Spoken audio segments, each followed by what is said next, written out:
Xbox On. Welcome to Xbox On, a podcast with one host about one console, Xbox. I'm said host Jesse DeRosa, and on today's episode we'll be talking about the latest Xbox news for the week of January 26, 2023, including Xbox shows tons of gameplay and reveals release dates during the Xbox Bethesda Developer Direct. 343 reaffirms their commitment to Halo amidst last week's news. Microsoft's quarterly results show some insight into how Xbox is currently performing, and more.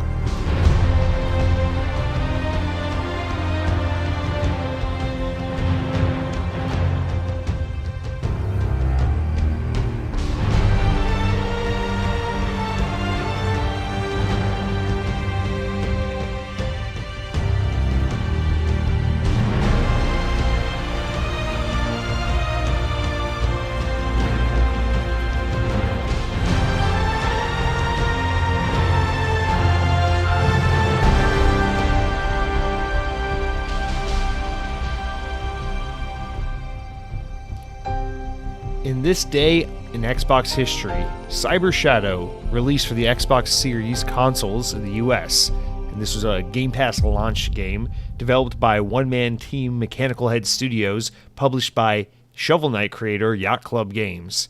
This game was so good. I do not believe it is on Game Pass anymore. In fact, I'm pretty sure it's no longer on Game Pass, but boy oh boy, if you have not played Cyber Shadow, you really owe it to yourself to play this game, especially if you like old NES Genesis era like Shinobi Ninja Gaiden style games, except only better. This game was a little bit TMNT meets Shinobi meets Ninja Gaiden. It was just insanely beautiful and really good art style, really clever and just intensely good level design. If you like old school 8-bit side scroll action platforming games like this, oh my god, Cyber Shadow was so good. So man, that game is 2 years old now. I can't believe time has already gone by so fast. I actually made it to the very end of that game and didn't finish it, so I do need to disclose that for hypocrisy's sake. But man, I put a good 8 hours into it and enjoyed every second of it. It's a good game. But hey guys, welcome to Xbox On episode 100 and 191. Oh my god, we're gonna hit 200 in a couple months here, so get ready for that. It feels like just yesterday I sat down on my boxers and hit record for the first time, and well, fast forward a few years later, and here I am sitting down in my boxers, same apartment, same everything, just 191 weeks into the same old thing. Anyway, guys, obviously we got a big news week ahead of us. Xbox Bethesda Developer Direct just took place at the time I'm recording this. It is Wednesday evening. We're fresh off the press. We got tons of news, gameplay footage, release dates, a bunch of other news. It's a really good week. We got great listener comments to get to. We've got great news stories to get to, exciting news to get to, some fun conversations. I'm really looking forward to a lot of it. But I think we got to keep the pace kind of steady this week if we're ever going to get to it all. But I feel like I say shit like that every other week, and then what do you know? Here we are 3 hours into a conversation about if Aristotle meant, Taco Bell was the center of the, I don't even know who did the Earth stuff and the rotation, gravity. Anyway, guys, I do want to bring back something I was doing at the end of last year, which is just kind of at the top of the show being like, hey, it's a busy time of year, so we're just, got new games releasing every week. Here are some notable releases this week for Xbox, and I'm realizing, the first half, or at least the first couple months of 2023 are shaping up to be no different than how the last part of 2022 was, so I'm kind of bringing that back a little bit. So let me just start off by saying this week, you're looking for some new content to play. This week, over the next 7 days, Xbox will have the two following titles released that are pretty big, notable releases. The first one is this Friday, the 27th of January. Dead Space Remake will officially be out. I know a lot of people are hotly anticipating that one, so obviously worth noting. And then next week, early next week, on February 2nd, what is that, Thursday? Like a week from the day this goes live, Deliver Us Mars will come out on Xbox One, Series consoles, and PC. I believe that is isn't that like a crafting kind of, I don't want to say survival, but like a sci-fi crafting kind of action, whatever game? I don't know. But I just know it's there's a lot of hype around it. So notable nonetheless. All right, guys. Let's start this week as we do with comments, corrections, updates, things like that. Except this week, we got a little bit of everything. We got corrections, we got updates, we got everything. So let's start with actually we don't have a correction because I never get anything wrong, but we do have an update that I want to get to. Last week we talked about how Rick and Morty creator Justin Roiland, one of the most unfortunate last names I've ever heard, was being accused of domestic abuse and for something going back a couple of years, and it was coming to light, and there was some controversy around him. Justin Roiland, creator of Rick and Morty, notable because he is the founder or the head of Squanch Games, which is the news studio that released the recently released, well-regarded, well-played, highly downloaded High on Life on Xbox Game Pass, the game with the gun that's an alien and it says curse words and we all laugh because you kill a kid. Well, the guy, Justin, has left developer Squanch Games. He resigned this week. In a tweet posted by the High on Life Studios official Twitter account, they stated that he had left the team. Although no reason was given for the departure, the main cause is likely the aforementioned domestic violence charges we talked about last week. So I'm not going to speculate on this in any form or fashion. We're just going to put it out there. Hey, there's your update of the week. Do with it what you will. Now, we don't have any corrections because, well, there probably are things to correct, but fuck it. We won't talk about them now. We'll just kind of sweep them under the rug because that's what toxic masculinity is all about. And we will jump right on over to the stories of mild amusement. And guys, we don't normally talk about this kind of thing that we're going to have first up, but I just thought this was such a funny, feel-good story. And not feel good in like a kid survives cancer kind of way, but more in like let's just all have a good laugh at the boomers for a second here, because Fox News this past week, and it warmed my heart to see basically just everyone in the Xbox community online just come together, hold hands, and trash the fuck out of this story. But on the TV show Fox and Friends, which is just the dumbest name for a show aimed at adults, host Jimmy Fallon and Ainsley Earnhardt, I don't know anyone on Fox except for like Tucker Carlson. On the show Fox and Friends, the hosts were commenting on Microsoft's carbon awareness commitment for Xbox, which we talked about on the podcast the other week. Keep in mind, this is a feature that Xbox has been piloting on and off for years. I think this was introduced like 2 or 3 years ago. So it's nothing really new. They're just making a PR initiative and push for it as it becomes more of a mainstay feature that they're beginning to advertise and really work through. But anyway, on the Fox and Friends show, the hosts were accusing tech giant Microsoft of going woke, quote unquote woke. That's not my use of the word. That's theirs. And they were commenting on how apparently this is this energy saving mode for Xbox is a ploy for Microsoft to recruit kids into climate activism while not actually reducing emissions at all. Now, for those who need a refresher, this feature is basically, it's an optional toggle mode for your Xbox console that would basically make your Xbox do updates and downloads and things like that during times of the day where energy is least, where energy grids are least being pulled from, so that it is more energy efficient, more eco-friendly, while also making it more economical for the user, because your Xbox is drawing extra power only during off times when energy costs are lower anyway. So it's mostly a novelty, kind of like, isn't it cool that we can do this kind of feature, really, when you think about it? Because at the end of the day, no one who owns an Xbox is really going to feel the savings, the cost savings of this feature, and no one's going to save the fucking rainforest by putting their Xbox on carbon awareness mode. However, it's obviously really fucking cool technology, and as people who want to see the world continue to evolve and introduce new tech and new ideas and new features and new options and new ways of doing things, I think whether or not we all get immediate, benefit from this feature, we can all take a step back for a second and say, all right, that's pretty fucking cool that the Xbox can do that the Xbox can know when is a good time to draw power so that it downloads and updates and does things while on standby mode in an energy efficient manner. Like, that's fucking cool. There's nothing political about it. There's nothing climate activist related about it. That's just fucking cool. That's like, God, it's like fucking my iPhone telling me the weather is like some activist thing. It's like, God, shut up. Anyway, this is just, it's one of those moments where it's just nice to see that, in a world where people are often so divided and at each other's throats and there's so much division, we can at least all come together and have a good, hard laugh at Fox News for just doing what they do best, which is just fear-mongering, attempting to divide people and stir up outrage where there is none. And, I don't really believe that any of these people that work for Fox really even believe the shit they're saying. I think for the most part, these are highly educated, really savvy actors who know damn well what they're doing, and they're trying to play into a pocket of viewers who are interested in this kind of content, and they just know that there's an audience, there's a market for this kind of entertainment, and they just do what they do because money. So I don't actually believe for a goddamn second anyone with two brain cells to rub together truly believes that Xbox or Microsoft has some woke agenda, whatever the fuck that even means, to try and turn us all into environmental activists by putting our Xboxes in eco mode as we download fucking Fortnite updates when we're at work during the day. It's just, oh man, shouldn't we be focusing on like the housing crisis or homelessness or the US's absolute dog shit embarrassment of a healthcare system, or like just literally anything else other than a fucking eco mode for a video game console? You maybe think any of your listeners should maybe talk about that. Anyway, if you disagree with anything I just said, or you feel strongly about this, just remember PlayStation has a mode that will actually draw twice the amount of energy to update.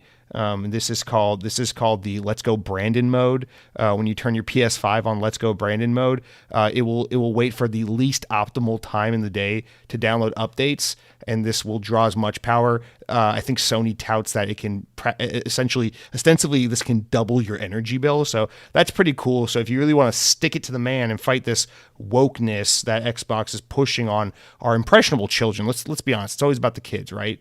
That's why we're gonna fucking let roads erode and release mass shooters in the fucking school system, is because it's about the children, right? So if you really want to protect the kids, buy them a PlayStation 5, not an Xbox, because then they won't have the woke agenda put on them, and you can enjoy a 2 times as high energy bill, because that's progress, not even progressivism. That's just progress. But anyway, let's move on to some actual Xbox news that would maybe actually mean something if you're looking forward to playing new and exciting games on your Xbox, like not Marvel's Avengers, which this week developer Crystal Dynamics announced they will be ending support for the, what do you want to call it, the underperforming superhero action game published by Square Enix, now former owner of developer Crystal Dynamics. In a blog post, let's try English again. In a blog post that was published last week on Friday, the developer said, quote, "To our amazing community, after 2.5 years and introducing 12 of Earth's mightiest heroes,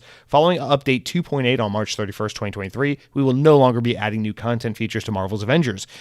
All official support for the game will end on September 30th, 2023. Even after this official support closes on September 30th, 2023, both single and multiplayer gameplay will continue to be available. See below for additional information." And well, it's an audio podcast, so don't look down, especially if you're driving. Pay attention to the road. But anyway, the last updates will include things like Winter Soldier, adding him into the game, and some marketplace updates and blah, blah, blah. But they are basically not going to be adding any more cosmetics and turning off the cosmetic marketplace altogether when that update 2.8 launches on the 31st of March. So that's 2 good things that are Disney related that are happening on March 31st. The first one is Marvel's Avengers is getting the fucking plug pulled on it, and the 50th anniversary of the Walt Disney World Resort will finally end, the worst resort celebration of all time. That comment may be a little irrelevant to this listenership, but nonetheless. So let's talk about this for a second. Obviously, we know what this is about. Crystal Dynamics, they're no longer owned by Square Enix.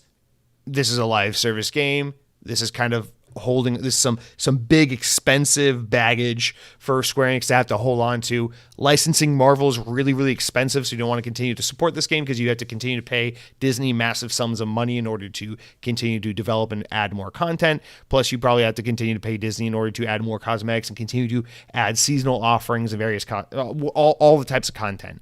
So basically, this is their way of saying, hey, the game's been out long enough. It's been supported long enough. We're sunsetting this bitch. We don't own this developer anymore. We don't want to pay Disney anymore in licensing fees for this game that ended up really underperforming for us. And fuck it. So basically, once September 30th rolls around, the only thing you can do with this game is just play exactly what's available as it's available. Thankfully, they'll still be paying for and maintaining online servers so you can continue to play it online. But man, I don't want to say this is like an Anthem moment, like when EA had Anthem and it flopped, because I think Marvel's Avengers was probably a lot more successful, at least anecdotally it seems that is the case.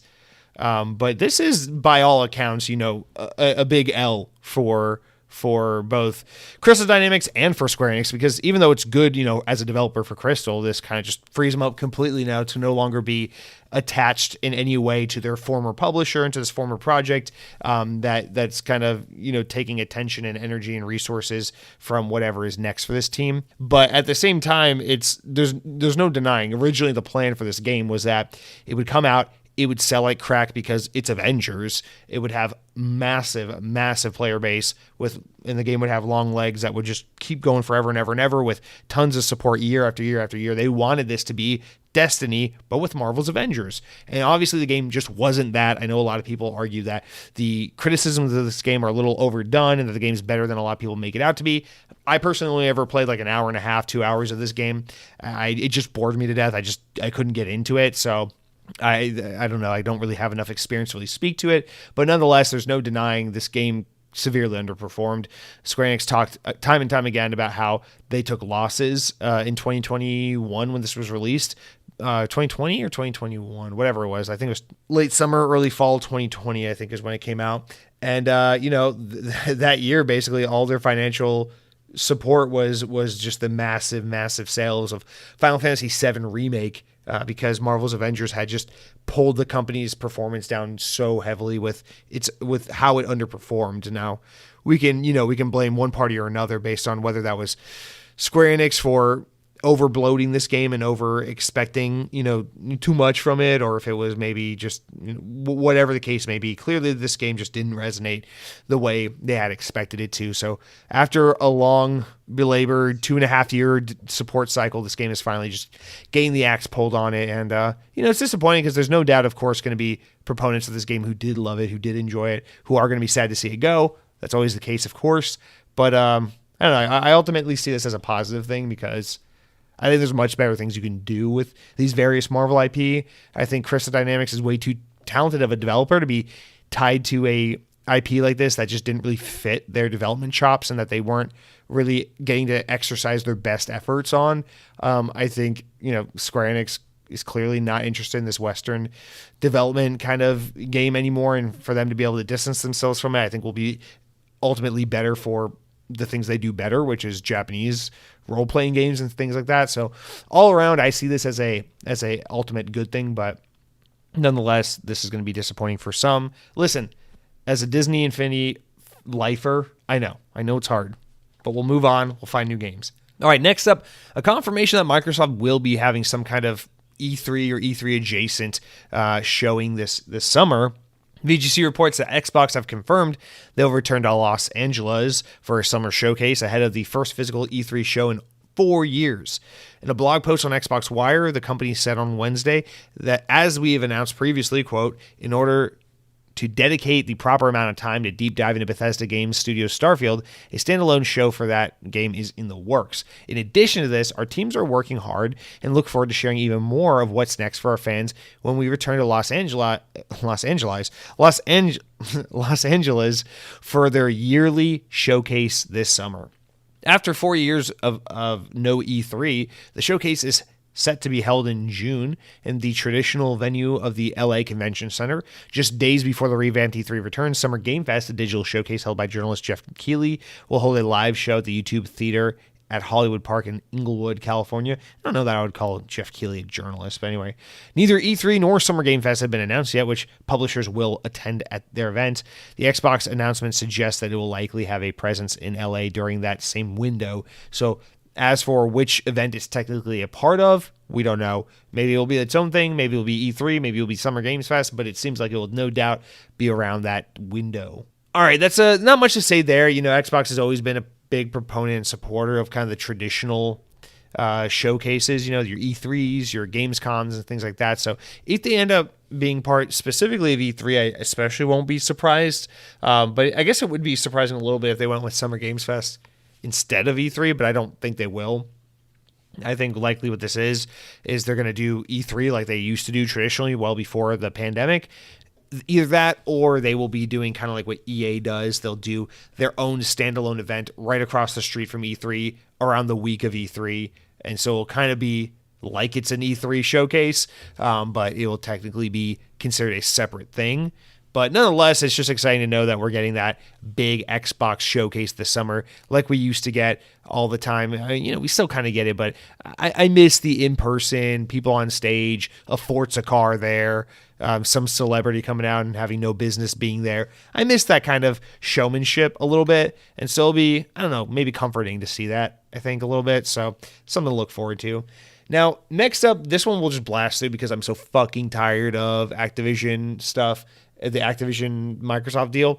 And on top of that, this week we have too much exciting and interesting and unique news to talk about for me to want to linger on this. But nonetheless, Microsoft have served Sony Interactive Entertainment with a subpoena, and it looks to build as they look to build their defense against the FTC lawsuit coming up. According to a court filing, the Xbox maker wants Sony to divulge information it believes is irrelevant to the case, which may include confidential details that Sony would be reluctant to share with the rival if possible. Quote, negotiations between Sony and Microsoft as to the scope of Sony Interactive Entertainment's production and a discovery schedule are ongoing, the filing reads, referencing unspecified documents and it has requested. Following a week-long extension, Sony has until this Friday, the 27th of January, to move to limit, quash, or otherwise respond to the subpoena. I assume by the time this podcast goes live, we will basically have an update on this story, so no need to really get into it there. We will pick back up on this next week, but let's do our last story of Model Amusement, and then we'll get into the juicier stuff. Okay, the EGC reports that a manager at Blizzard has left the company over a dispute regarding the company's appraisal system. According to a report from Bloomberg, Brian Birmingham, who was lead software engineer at Blizzard for the past 17 years, left the company due to a stack ranking method of evaluating staff. The stack ranking method requires managers to grade staff on a curve. As part of this, Blizzard managers reportedly had to give a low scores of around 5% of employees who would miss out on profit-sharing bonus money and be less likely to be considered for promotions as a result. According to the Bloomberg report, Birmingham was forced to lower an employee's ratings from successful to developing in order to meet a quota and demand that contributed to Birmingham's decision to resign. So I don't have much to say on this, just because all we ever see is just, yes, Activision and their owned affiliates are just completely fucked. But yeah, this is gross. This is gross that you have to meet a quota and you have to make sure there are the haves and the have-nots within your company. If you are a successful game developer owned by a very successful gaming publisher, everyone should get profit sharing. I mean, I work for a fucking company that has people who are doing work that is way less impressive than game development. And even my fucking business offers, my employer offers profit sharing to, basically everyone. So it's just gross that they would do something like this, especially when you consider it's just there's so much fucking money going around at places like Activision Blizzard. So I don't know. Just shout out to Brian Birmingham because he's taking the moral high ground. He's fighting the good fight. And even though this probably ends up going nowhere and making nothing good come of it, because we live in a world where people want to call Xbox woke for having an energy efficiency mode instead of like fixing our fucking broken roads, it's unlikely that anything like this will extend beyond a feel-good story for a slow Wednesday afternoon. But nonetheless, I appreciate you, Brian. I wish something good would come of this. I hope it does. I'm just too pessimistic to believe otherwise. Guys, now that's going to do it for all of our stories of mild amusement, upstate dates. God, man, I'm really hurting with the talking thing today. I don't even know why. Usually I'm so good at talking endlessly into a microphone, but today I'm struggling. Maybe it's because I'm trying to minimize the amount of cursing. How many times have I said the F word this podcast already? Anyway, guys, we're going to jump into the news. Obviously, we have so much exciting stuff to talk about with the Xbox and Bethesda Developer Direct. I'm really looking forward to that. But before we do, we don't just jump all gung-ho into it. We like to go slow because we got to follow the order of operations. We got to be respectful of the system that is in place. So with that said, first we're going to talk about the games I've been playing, which is actually exciting this week. But before I tell you about the games I've been playing, I got to tell you about what I've been eating. All right, guys. Really exciting time here because this past weekend, you would think I have nothing to talk about for what I've been playing because I've been out of the state for the past couple of days. I've been in Georgia, my old hometown of Atlanta, Georgia. My brother got married, Cronky. You may know him. He's an unofficial second member of the podcast, essentially. He listens and comments all the time. So we all know Cronky quite well. Well, this past weekend, he got hitched. So I was in Georgia there in attendance for his wedding. Wasn't able to do much else this week other than be subjected to cold weather and see yellow dead grass because Georgia is much less attractive looking than Florida, where I live now. But anyway, that's not the point of this. The reason I want to bring this up is because one thing Georgia has going for it that my precious Florida doesn't is they have not one, not two, not even three. I think they have 4 or 5, at least 4. Caribou Coffees. You know what I'm fucking talking about. We've been talking about it for the past couple of weeks. Motherfucking Caribou Coffee. They got it. You fly into Hartsfield-Jackson Airport, Atlanta, Georgia. That's what I'm talking about. You hop off the plane, and there you go. Terminal D and E, they both got their own Caribou Coffee. That's what I'm fucking talking about. So, of course, first thing I do is I make my way over to Caribou Coffee. What do you know? There's a 25-minute line. Bitches don't know I'm from Disney World. I don't even blink at the thought of a 25-minute line. So I hop my ass right in that line and I wait patiently. I wait eagerly, in fact. I stare at that menu board with my contacts kind of fucked up a little bit because the prescription I have right now is kind of shitty. And I stare and I go, what the fuck am I going to get at Caribou Coffee? Haven't had this MF in like 4 years. I got to make it count. We ended up getting the fucking regular latte. We got the campfire latte. We got ourselves the banana bread pound cake. We got a chocolate croissant. What did Jolena get? She got like a cinnamon roll and bottled water. Yeah, that's right. We're getting bottled water service up in this Caribou Coffee, motherfuckers. Better believe it's a great time. Dropping $35 in an airport Caribou Coffee. Yeah, I got it like that apparently. So it was great. It was so good. It was so nice to be reacquainted with Caribou. And you might think, well, Jesse, after all this hype, after all these years of missing it, is Caribou Coffee as good as you say it is, or are you just overhyping it? And you know what I gotta say? Going to an airport Caribou Coffee, not even a full proper in like standalone establishment, a proper drive-through / dine-in Caribou Coffee location, even though it was just a airport kiosk, I can still say with absolute confidence that Caribou Coffee is king when it comes to the chain coffee shops. Fuck you, Starbucks. F you, Dunkin' Donuts. All you MFs out there trying to get all cute with your little mermaid logos and your $7 drinks. No, Caribou is where it's at. It's the freshest, bestest, most ethical coffee. That's right, ethical coffee. Read about it. Learn about it. It's fair trade. It's pomade, it's marinade, it's very good shit. And it was just so good to have some Caribou. But I will say one takeaway I had from this was having Caribou Coffee is I like Caribou a lot. When I was in Georgia, Caribou Coffee was my go-to coffee. A little out of the way, not everywhere, so it's not always easy to get your hands on. But when you get it, you taste the difference. You're like, oh yeah, this is so much better than the other chain coffee shops. Here in Florida, we don't have Caribou, but we do have a secondary. We do have another local coffee chain. Actually, it's more local because they're from Tampa, Florida, and they're really only in the state of Florida, with rare exception to California. Joffrey's Coffee, which I've probably talked about on this podcast many a time before, is the official coffee provider of the Walt Disney World Resort. Now, they have kiosks and locations all over Disney property in Florida and California, and that's how I became acquainted with Joffrey's. I love Joffrey's. They have phenomenal coffee. And while I was sitting there drinking my Caribou Coffee, I realized Caribou is to Georgia what Joffrey's is to Florida. So even though it hurts because I can't just pop into my local Caribou Coffee whenever I want, now that I live in Orlando, at least I always know that Joffrey's has got my back to give me that similar kind of high quality, mass-produced comfort coffee that Starbucks just can't provide me, that Dunkin' Donuts sure as hell cannot provide me. I've always wanted to be a Dunkin' fan, but I gotta be honest, Dunkin' Donuts sucks. They are the Burger King of coffee shops, where you can go there once and have a great cup of coffee, and then you can go there the next week and have a god-awful cup of coffee. The only thing worse is that, at least with Burger King, they get the excuse of food making being a little more tricky with more variables than coffee making. With coffee, it's like, dude, all you gotta do is not fucking burn the coffee and put hard rock ass sugar in my iced latte. Like, what are you doing, man? You ever heard of simple syrup? You stupid tiny brained incel. Anyway, shout out to Caribou Coffee.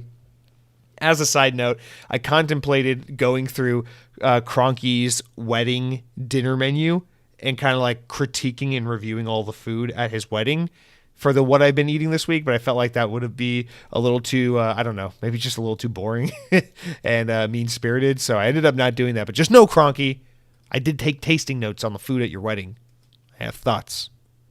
Good shit. Anyway, that's it for what I've been eating. Guys, let's really quick get into what I've been playing so we can rush through the bullshit and get to the developer direct, where we learned about Minecraft Legends and Hi-Fi Rush and Redfall. We'll get there. All right, what I've been playing. Guys, I have been working a little bit through Life is Strange True Colors and Modern Warfare 2. You know, those are my two games I've been playing, whatever. But I went to Georgia, so it kind of pulled me away. I wasn't really able to play any games. I don't know what happened, but on Monday, on my way home from work, I was listening to my favorite podcast, Sacred Symbols, a PlayStation podcast hosted by none other than Mr. Colin Moriarty. And the cast were talking about Batman. No, not Batman. It's called Arkham Knights, the most recent Batman game. Arkham Knights released in October last year, just a few months ago. And I don't remember why it was brought up or what the context was, but they were, referring back to how the game kind of wasn't what people were expecting. It was kind of a little bit of a letdown of a game and yada, yada, yada. And for some fucking reason, I don't know. I just had one of those moments. I don't know if maybe you guys can relate if you ever had something like this, where it was like, I'm just listening to these three hosts talk about how Gotham Knights was just so disappointing. It's not a very good game, blah, blah, blah. Who really gives a shit? I think they were talking about sales numbers, how it charted pretty well on NPD. I think that's what they were talking about. But anyway, and for some reason, I'm sitting here in traffic and it just clicks in my brain. I'm like, I think Gotham Knights is on sale on Xbox right now. I think it's like $35 instead of $70. I don't know why, but listening to these three guys talk smack about how Gotham Knights is not a very good game has made me very much want to just go home and play Gotham Knights. So impulsively, that's what I did. I went home and I just bought Gotham Knights. It was on sale for $35. So used some Microsoft reward points, got the price down a little lower. $25 Gotham Knights, not complaining. I'm not here to complain about it. So yeah, I'm playing Gotham Knights. I've sat down yesterday. I played 3 hours. I was expecting like boot it up for 45 minutes, get a taste of it, go write the podcast notes, go to bed early. Nope. I ended up staying up late last night because Gotham Knights sucked me right in, dude. It just like a sea witch. It pulled my pants down and sucked me in. That's what Gotham Knights did to me, guys. So real quick, I love when we have comments that relate to other things in the news and in the show, so we don't have to push them all down to the end of the podcast. But Mr. Maug wrote in and says, Jesse, you keep referring to Gotham Knights as Batman Arkham Knight when Batman Arkham Knight came out in 2015. I will not stand for this. Also, did you hear that Surface Duo 3 might be canceled? Or just might not be a dual screen phone anymore. Yes, I did hear that. It is it looks like it's going to be a folding single screen phone like the Samsung folding screen phones. Don't talk to me about it. I'm still salty, but we will find a way to be strong and move on. That's what we Windows Phone fans do, is we take hard news on the chin and we become stronger. But you're right. I keep getting self-conscious about that too. I keep calling Arkham Knight, Gotham Knights, and back. Listen, stupid naming. And that's where I'll start my conversation about Gotham Knights. Stupid fucking name. Not because it's a dumb name, but because it's too close to Batman Arkham Knight. Why would you do that? Arkham Knight, Gotham Knights. Knights. So dumb. I hate this. I hate this name. I hate it. It's a cool name. It is a cool sounding name on its own. But I just keep conflating it with Batman Arkham Knight, which I know the difference. I do in my head. I know the difference. I know Batman Arkham Knight is the third of the Arkham trilogy that began with 2009's Batman Arkham Asylum. I know that. But for some reason, I just can't stop fucking up the names every time I say it. So forgive me, Mr. Maug. But right now, we're going to be talking about Gotham Knights, which I'm actually really liking. And hey, we just talked about Marvel's Avengers, a similar kind of like live service-esque multiplayer cooperative game set in the DC universe as opposed to the Marvel universe that a lot of people ended up being like, hey, this is kind of disappointing. We all had high hopes for this game and it just didn't work out. But I'll be honest, 3 hours in and I am really, really hooked on Batman Arkham Knight. And I feel embarrassed saying this for a multitude of reasons. So let me start with this. The game looks like ass. Like this game, it's not like, usually I'm not one to care about presentation in a video game. Like we talk about Callisto Protocol having a really big budget and underperforming compared to what publisher crafted and wanted. And we talked about how, if anything, A game like Callisto Protocol could have just been, they could have saved a bunch of money and made the game look a little more double A and it would have been fine. That game is way too beautiful looking for what it is. It doesn't need to be, presentation is often just overdone in a lot of games. I think gaming could go a lot further with more emphasis on unique art style and less emphasis on hyper-realism and everything. But Gotham Knights is not one of those games. Gotham Knights is a rare example where this game just looks bad. The graphics are shitty. The world looks empty and kind of like lame and just surface level. Like this game looks in a lot of ways like a 2013 like late Xbox 360 early Xbox One kind of game. It's just not a very good looking game. It's insane to me. Right off the bat, that was the thing, is I keep like looking for the game to be pretty, because like, you can like zip line on buildings, and you can like perch over towers and ride your freaking motorcycle around the city. And I'm waiting for like that moment to strike where I'm like, oh, that's kind of a cool shot. That's kind of cool lighting. That's really good reflection. That's really pretty looking detail, and nothing in this game looks that good. Everything, with the exception of maybe the faces look pretty good.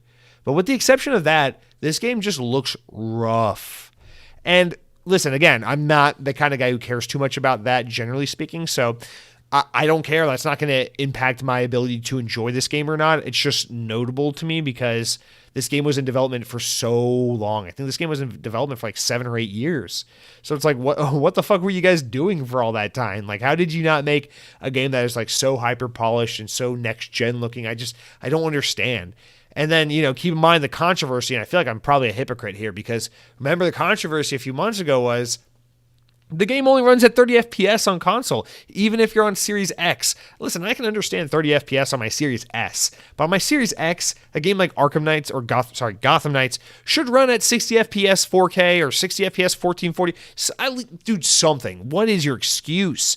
It is a 4-player, barely open world, moderately linear open world, narrative-driven, third-person action game. We're not talking about freaking Cyberpunk. We're not talking about, I don't even know, man, because I'm still always confused. I'm just like, how is Call of Duty like so, like 120 FPS 4K on a fucking potato?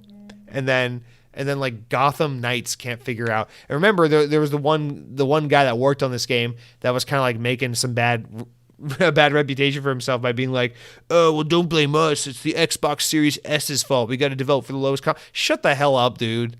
The Series S is a great little machine. I'm not going to stand for it. This game looks and runs kind of shitty in an inexcusable way for how big the budget was, how long the game was in development for, and what the game really is. Like, I just don't see why it has to look and perform this rough around the edges. That said, the good news is it's purely aesthetic. Where this game looks rough is purely aesthetic. It is graphics. It is 30 FPS versus 60 FPS. But when it comes to like the actual game, the game's not buggy and glitchy and broken or a mess or anything like that. It's completely well put together and fully developed and fleshed out in that regard. And the game it's good. That's the thing is, I've seen complaints that the combat in this game is like a little clunky, a little slow. Yeah, it kind of is, but like once you get used to it, it doesn't really feel that way. It just feels like it's trying to be a little more cinematic. If anything, I think the thing that feels clunky or weird is just sometimes your movement. Like if you're trying to like run up to a table, interact with an object, sometimes it's just like you're either always going too fast or too slow when you move in this game. It feels a little unrefined in that way. But I want to get all these complaints out of the way up front just to say, all those things aside, I'm really enjoying this game. I think the story is surprisingly really cool. Like, the opening is a little bit too long in the tooth. This isn't a spoiler to say, this is just the synopsis of the game. This is like the back of the box, like what the game is about. The game literally starts out immediately and it's Batman dies. And so you play as the 4 Gotham Knights. I'm not a big DC guy. I'm not a big Batman guy, so I'm not very familiar with these characters. I really only know Batman from various movies over the past 20 years, and so these aren't characters I know well, but Batgirl and Nightwing and knockoff Deadpool and Robin, and like they're trying to like piece together this mystery, this thing that Batman was working on before he died, and that's kind of the general synopsis of the game. But it's really cool. Like, the character interactions are cool, the character development is good, the writing is good, the acting is good. The game feels very cinematic. None of the missions are too long to where it feels like there's bad pacing between gameplay segments and story segments, and it's really fun. It's like the game will let you go into your little investigative piece, then they pop you in the open world, you go around, you do some side missions and stuff, and then you go into a main quest and it gets a little bit more linear, and then rinse, repeat, and that's kind of the cycle of the game. And I see a lot of people complain that the game gets a little repetitive or it's a little boring because of that pretty predictable loop again and again and again. But so far, again, I'm only 3 hours in. I know the game's probably like a 30-hour game, so there's a lot to see and do still. But so far, to me, I find this to be a pretty satisfying gameplay loop. I'm really enjoying it. It's like narrative, detective work, set you loose in the open world, explore, fight, track down, collect, go into a linear kind of third-person action level, story content, story payoff, unlockable, upgrade, boom, rinse, repeat the cycle. And to me, like, that's really satisfying. I'm finding the game really fun. And I know there was a lot of gripes about all the different currency systems, and it has so many live service game elements in it. But honestly, I'm playing the game, and it's just fun. Like, I like light RPG mechanics. I like a skill tree. I like a little bit of XP here and there. So, like, generally speaking, I think those are elements you can put into a game, and it's okay. Like, I'm into it, you know, as long as it's not like it feels like they're adding features that just have no business being there, or they just feel so out of place. That just doesn't seem the case in this game. Like, so far, I'm just really enjoying it. I picked to play as Nightwing. One issue I do potentially foresee coming is I'm pretty interested in playing as Batgirl, but I've been pushing all my skill tree upgrades and level upgrades on Nightwing. So if I want to switch to Batgirl, what does that mean for my level and my skill tree? And because now I got to level her up. And so that gets a little weird, but I think it's because the game is intended to kind of be played like you pick your character, you stick with your character, and then you go online and play with your buddies, and it's co-op, and, you know, someone else plays as Batgirl, someone plays as Robin, so et cetera, et cetera. But with that oversight, I guess you could play it kind of as like New Game Plus if you want to treat it that way. That oversight kind of aside, I just think this game is really cool. I think like the swinging is kind of cool. It's a little bit like Spider-Man. You got your little grappling hook you can swing around the city with. You got your Batman motorcycle that you can just call on command anywhere you are in the city, although it's a little bit clunky when you're riding the thing because you can't fall off of it, and when you smash into things nothing happens. It just feels a little like an N64 arcade racer a little bit in that regard. But whatever, the game's fun. The game is arcadey. The game is goofy. The game is very conventional with its mechanics. And you know what? Sometimes that's just a really good time. And in the case of Gotham Knights, I gotta say, where a game like Marvel's Avengers really just didn't do it for me, Gotham Knights is shining. And I think that's saying a lot, considering that, you know, when you consider the IP attached to it, it's like, I don't really have a big touchstone with DC characters growing up. You know, I was always kind of turned off. With the sole exception of Static Shock, I never really gave a shit about anything even remotely related to the DC universe. I grew up like completely adoring and loving the Static Shock TV show. But other than that, Batman, don't care. The Flash, don't care. Superman, don't care. Lex Luthor, don't care. All that, to me, completely just insanely boring. But I always grew up loving Marvel. I loved X-Men. I loved Spider-Man. I loved Hulk. I love all those characters that, you know, I'm not going to, you know, sit around and pretend like I always knew who the fuck Ant-Man was back in the day, but no. But like, I always loved playing the new X-Men game, the new Spider-Man game, the new Hulk game, all these games. Growing up, I ate that shit right up. I watched all the cartoons. I watched all the movies, whatever. But I don't know, there's just something about it where like Gotham Knights feels like it gets it. Like, it's a fun Batman game. Like, Gotham City is dark and creepy, and it's got all the villains, and it's just fun to kind of do this detective mission and figure out what the fuck was happening with Batman and how he got into this mess, and the characters are well written. Whereas I played Marvel's Avengers, and the hour and a half I spent with that game, I was just like, cringe, power off, okay, I'm gonna go outside and like go to a theme park or something because this game hurts. You know, I don't know. So really so far, pretty surprised with how much I'm enjoying Gotham Knights. I'm going to continue to play the hell out of it, with the exception of one other game that we're about to talk about in the news that just got announced/released that is probably going to pull me away from this a little bit. But yeah, man, Gotham Knights kind of coming out of nowhere, because right now I was supposed to be playing Persona 5, but I got this weird itch, this weird thing that was calling to me and said, go play Gotham Knights, and I did, and guess what? I really like this game. So that's it for what I've been playing, guys. But without further ado, boy, oh boy, I know we're all excited to get into the Xbox and Bethesda Developer Direct that just took place. So let's take a quick break and get into the big news of the week. All right, after a little break there, let's jump into the proper news, starting with the thing that everyone's here for, guys.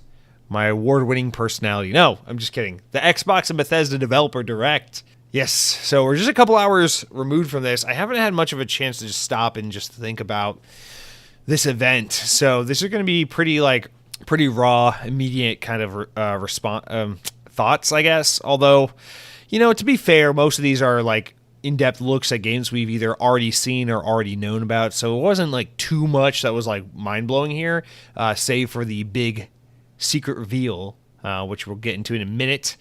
The Developer Direct. First of all, guys, let's start out again. Another one of those weeks I really love where we have people commenting in with, timely comments that coincide with our stories or discussions, so we can kind of have the discussion with the audience while also talking about the news. So let's start off our discussion of the Xbox and Bethesda Developer Direct with a comment from Clanky1. Clanky, please change your. I will pay you in fucking. What currency do they use in Hogwarts? Is it like British rupees or some shit? I will pay you 57 butter beer rupees to change your name so that you're not Clanky, whatever it is. You're not my brother. You're a different man. Maybe. You said, I just finished watching the Developer Direct, and I'm disappointed. I went in with no expectations and was still a bit let down. I was hoping Redfall would be released sooner. No firm Forza release date, and I'm indifferent on ESO, Elder Scrolls Online, and Minecraft Legends. The Hi-Fi Rush game doesn't seem to be my kind of game either. I wish they would have done a sizzle reel at the start of the show instead of the end. There was way too much talking. Could have been 20 minutes. I'm sure others are excited, but for me personally, the show did not do anything for me. Well, I'm sorry you feel that way, Clanky, and it's disappointing. Obviously, can't win them all. Not every showcase is going to work for everyone because everybody has different tastes, different preferences. That's totally fine. I've definitely been a little bit sour on events that other people have thought, or that generally people thought were pretty great. But if I'm being honest, I think this was the best Xbox showcase event we've seen in a damn long time. And not because it's like, wow, they announced so many great, unique games I wasn't seeing coming, but because this Direct was really straight on, to the point messaging. It had exactly what we needed, which was solid gameplay and realistic expectations. Like, hi, here are games coming out in the next 6 to 10 months. They're all exclusive games or first-party content. We're going to show you in-depth gameplay. We're not going to sit around and have Phil Spencer and Sarah Bond back and forth about putting players in the center of the universe, or the center of the earth, in the middle of Mordor, because that's how gamers win, and we all play and win together. And they're not going to put a fucking celebrity on stage to tell you about why Crest toothpaste is the official toothpaste of the Xbox brand, and then Dwayne Johnson's like, come see my new movie. Something about a strongman played by Dwayne Johnson, in theaters now, sponsored by Gillette for Xbox. And it's like, none of that shit. All that shit was gone. This was Xbox really fully trying their hand at a Nintendo Direct style event. Sony's been doing these for a little while now with their state of play events. Nintendo, of course, spearheaded these almost a decade ago, or about a decade ago, with Nintendo Direct. And I think we all used to really yearn for the kind of more personal touch and interaction of like having the figureheads there and such. And I think Xbox has that figurehead kind of thing more than anyone now, with Nintendo no longer really having Reggie Fils-Aimé, and with Sony kind of just not having anyone even remotely charming and endearing to want to latch on to. I feel like Xbox is really the only one that has like those kinds of figures where it's like, yeah, we want to see Phil Spencer get up on stage and things like that. But I think, save for like your E3 type event, I really think this event is exactly how Xbox needs to play out their announcements and showcases going forward, especially their smaller ones. You get, I think, one of these early in the year, one of these around fall time, one in the winter, 3 or 4 of these a year, and then boom, your big showcase in the middle of the summer. I think that would be the way to go for Xbox going forward. I love that, So I don't know. I was really a big fan of this. It started out, they set expectations exactly right. They were like, hey, Minecraft Legends, Elder Scrolls Online, Forza Motorsport, and Redfall. We're going to talk about these 4 games. They're all 2023 games. We're going to show some in-depth gameplay. We're going to get right to the point.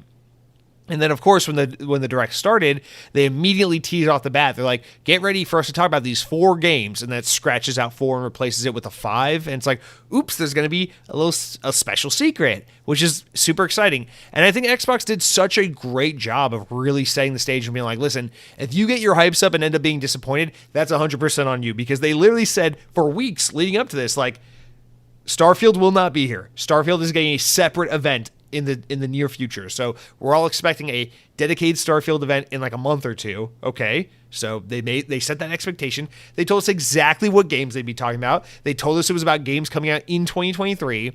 They said it was about Xbox and Bethesda. Like, I just feel like they did everything they could to be as direct and honest about what we were getting as humanly possible. So I didn't walk into this event saying, where's Fable? What the fuck has Undead Labs been doing? Where's that State of Decay 3? I'm not worrying about any of that stuff because Xbox already told me what to expect. And I like that. Maybe when they do their E3 event in June, maybe that's the event where I can kind of expect the unexpected. But for an event like this, I wasn't let down because my expectations were properly set. So, first of all, Clanky, I'm sorry that, it's unfortunate, but I mean, like I said, we all have different tastes. Can't win them all. Maybe this style of delivery just doesn't work for you, but I thought this was great. It was about a 45-minute showcase. They had 5 games to show. Each game got, roughly 8 to 12 minutes a game, whatever the hell it was. 8 minutes or whatever.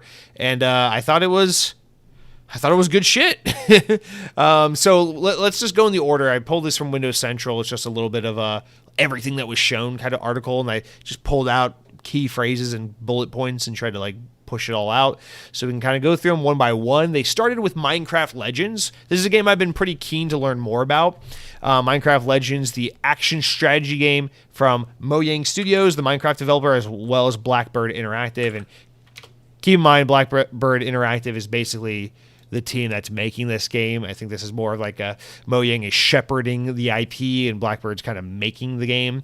Blackbird, for those who are not familiar, they kind of focus, they kind of specialize in strategy type games. They did the Homeworld series. They did Crossfire Legion, which I know a lot of you are like, what the fuck? There's another Crossfire game? Yeah, it's a really good RTS Crossfire game that came out last year. I really liked a lot. So basically an RTS studio. And so we got some really solid gameplay footage of Minecraft Legends. We'd seen a little bit of it from its announcement trailer, but this is like a full-fledged, in-depth look at it. And we got to see there's a PvP mode where you can play single player. Basically, you can pit up teams of 2 or 4. And you can go head-to-head and kind of have that real-time strategy kind of thing. But it's at the same time, it's like you're controlling your character, but you're controlling your army. So it's got a little bit of that, I don't know, Overlord kind of twist to it. If you remember Overlord from the Xbox 360 era, that's kind of what it made me think of in terms of its moment-to-moment gameplay.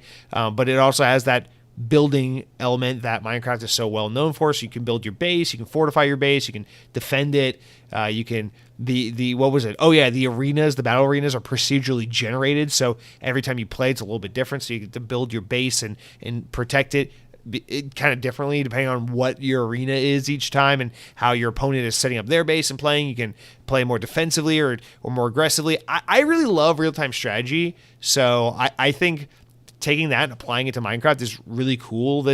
From what I gather, this is a really unique twist on the real-time strategy genre. It's more of an action strategy game, but this is, for all intents and purposes, this is Minecraft's Halo Wars. Gears got Gears Tactics, Halo got Halo Wars, Minecraft is getting Minecraft Legends. I think the game looks really fucking cool. It's coming out on April 18th, so just a few months from now. We've got a solid locked-in release date, and as is always the case with Minecraft, it is not being locked solely to Xbox, so it will come to other platforms like Xbox One, PS5, PS4, Nintendo Switch, so it'll be on all the spectrum of platforms that you can expect games like Minecraft Dungeons as well to be on.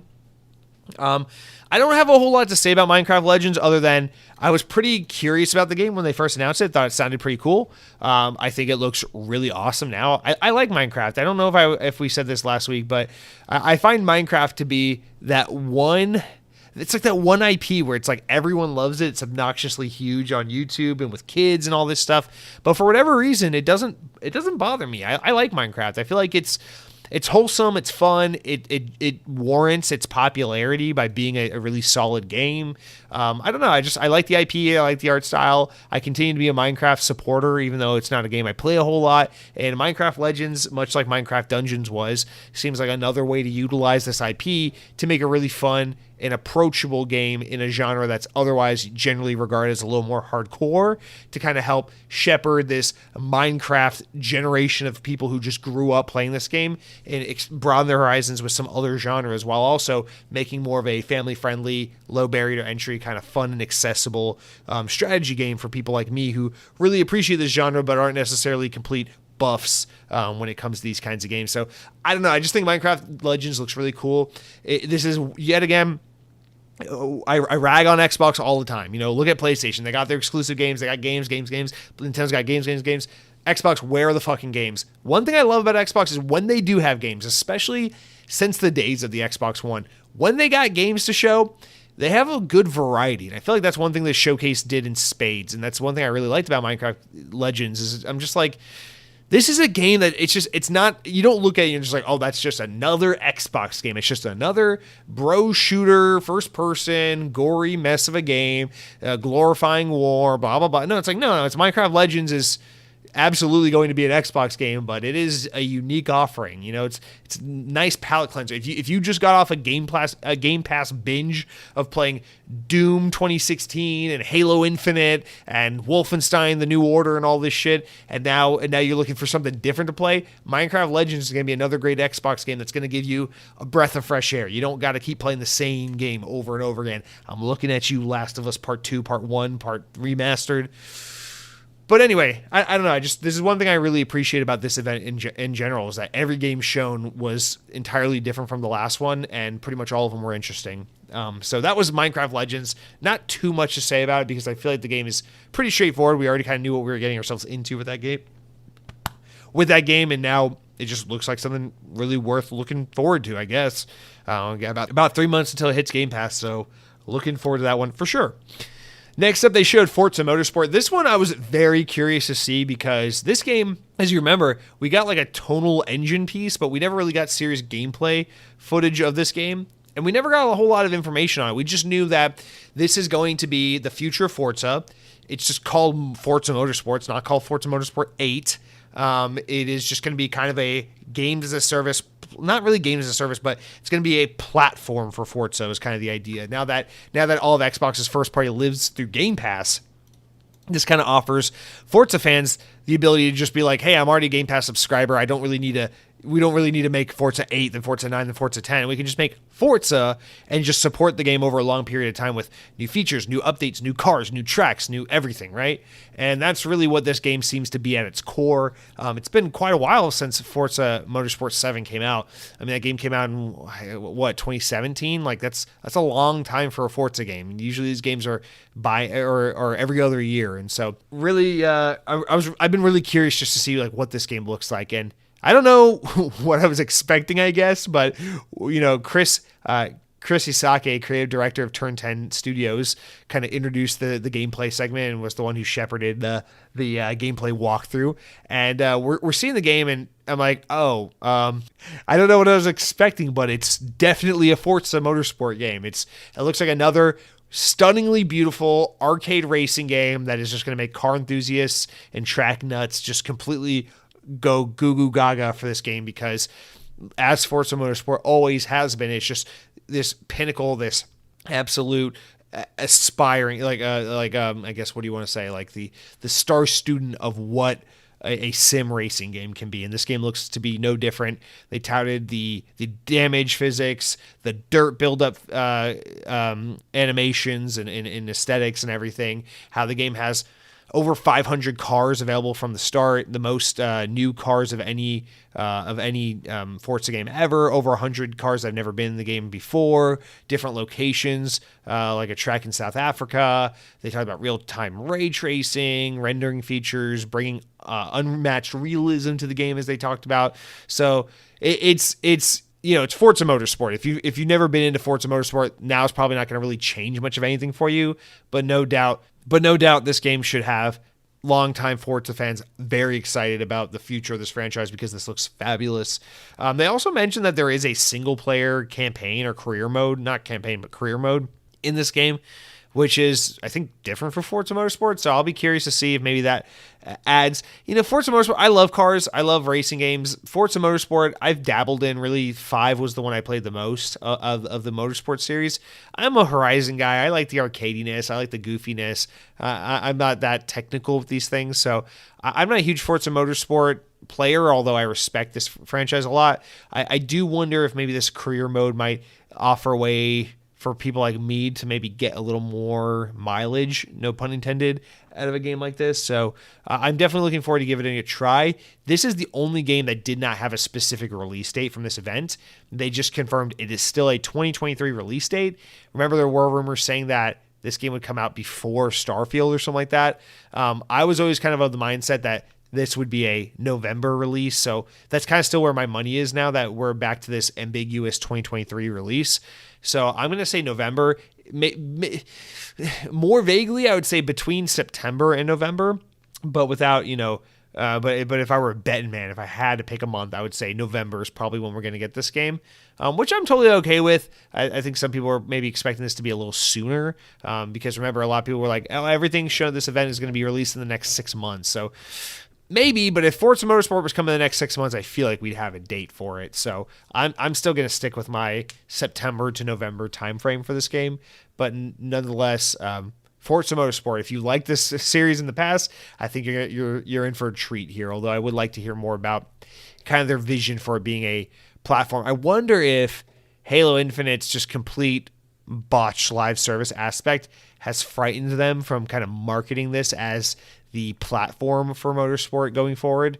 And if it's one of those things where that is their hope that it will happen like that, but they really got to see how the game kind of lands on its feet once it launches before they start really doubling down on and backing that claim as a fact and a guaranteed thing rather than something that they're just kind of hoping is the case. So I don't know. I'm curious because I feel like 2 years ago, Xbox was talking about, new games that are going to be basically platforms of their respective franchises, and now we're just not really seeing that claim come to fruition. So I'm just continuing to be curious about that. But guys, next up this was the only unforeseen announcement, game that wasn't promised from the get. It wasn't, they said they were going to talk about Elder Scrolls and Forza and Minecraft and Redfall, but this ended up being the, oh yeah, we have a surprise for you too.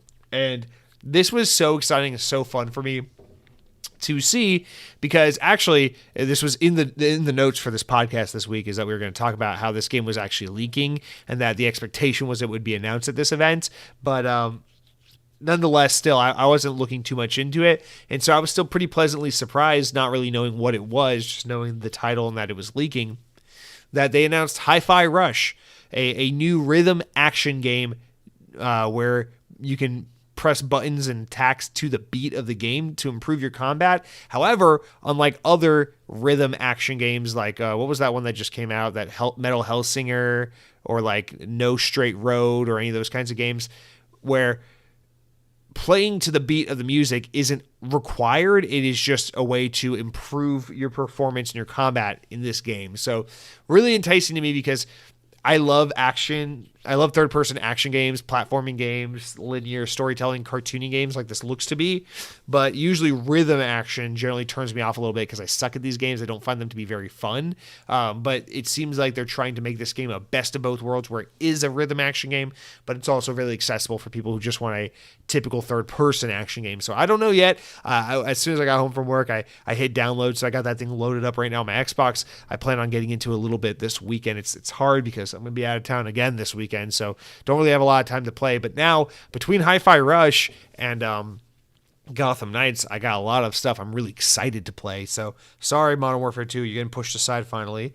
But yeah, so I guess we haven't really even talked about what this game is. So yeah, Hi-Fi Rush, it's a brand new first-party Xbox game from horror developer Evil Within / Tokyo Ghostwire Tokyo developer Tango Gameworks. So yeah, this is it's crazy. It is a third-person cartoon, like anime comic book looking style, third-person action. Looks like it has a little bit of platforming, like some light platforming, but third-person action combat game that has like a rhythm game element to it.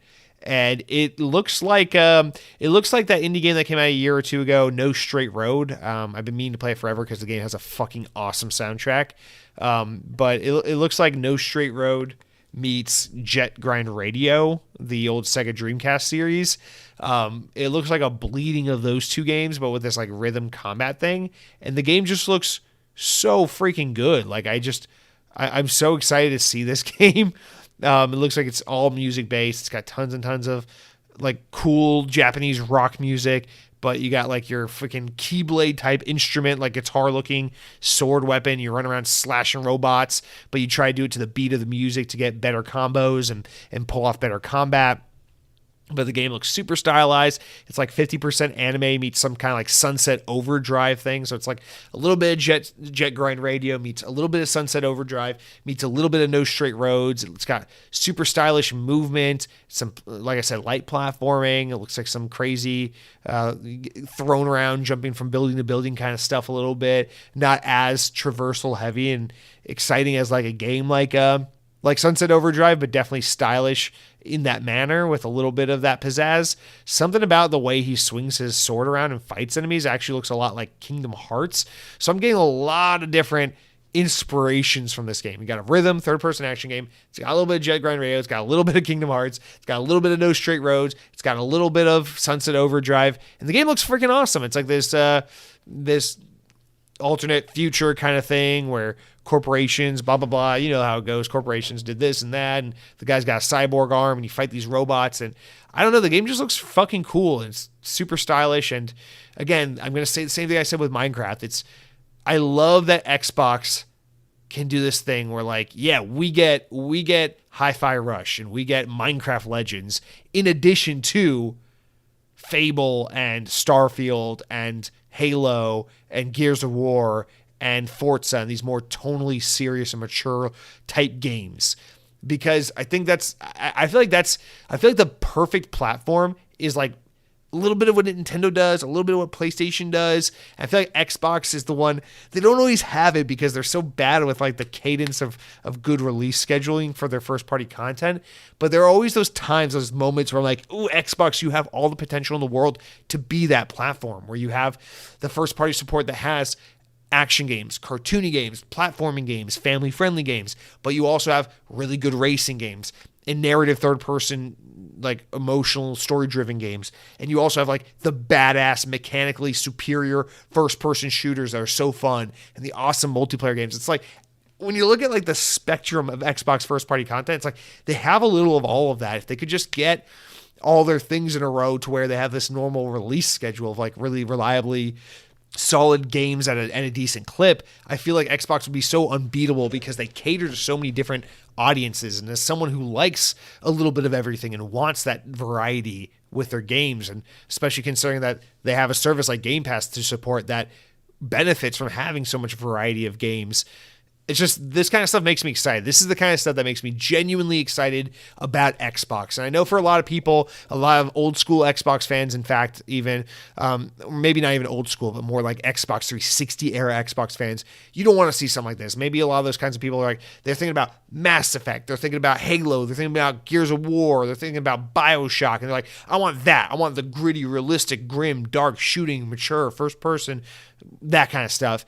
And I just got to be honest with you, man. Like, I think Xbox is just so much better when they got a little bit of everything. I think about, like, the prime years of Xbox One, like, maybe, like, 2014, 2016, when we had, like, Quantum Break and Sunset Overdrive and Halo 5 and Gears 4 and Forza Motorsport 5 and 6 and Forza Horizon 3 and all that. Like, when that was like Xbox's output, I remember, especially in those years, I was just like, I don't know what the fuck people are smoking that everyone thinks Xbox One is a failure of a platform. But when I'm looking at a first party lineup like that, I'm so happy because I'm getting so many great games, I'm getting so much variety, and this kind of showcase really gave me that feeling again where I'm like, oh man, 2023 has the potential to be so varied and so interesting. We're gonna get Hi-Fi Rush, we're gonna get Minecraft Legends, we're gonna get Redfall, we're gonna get Starfield, we're gonna get Forza. It's like, that's a damn good lineup. Like, all of a sudden, you know, I'm going from where the fuck is Hellblade, where's Fable, where's State of Decay 3, where are all these games, you know?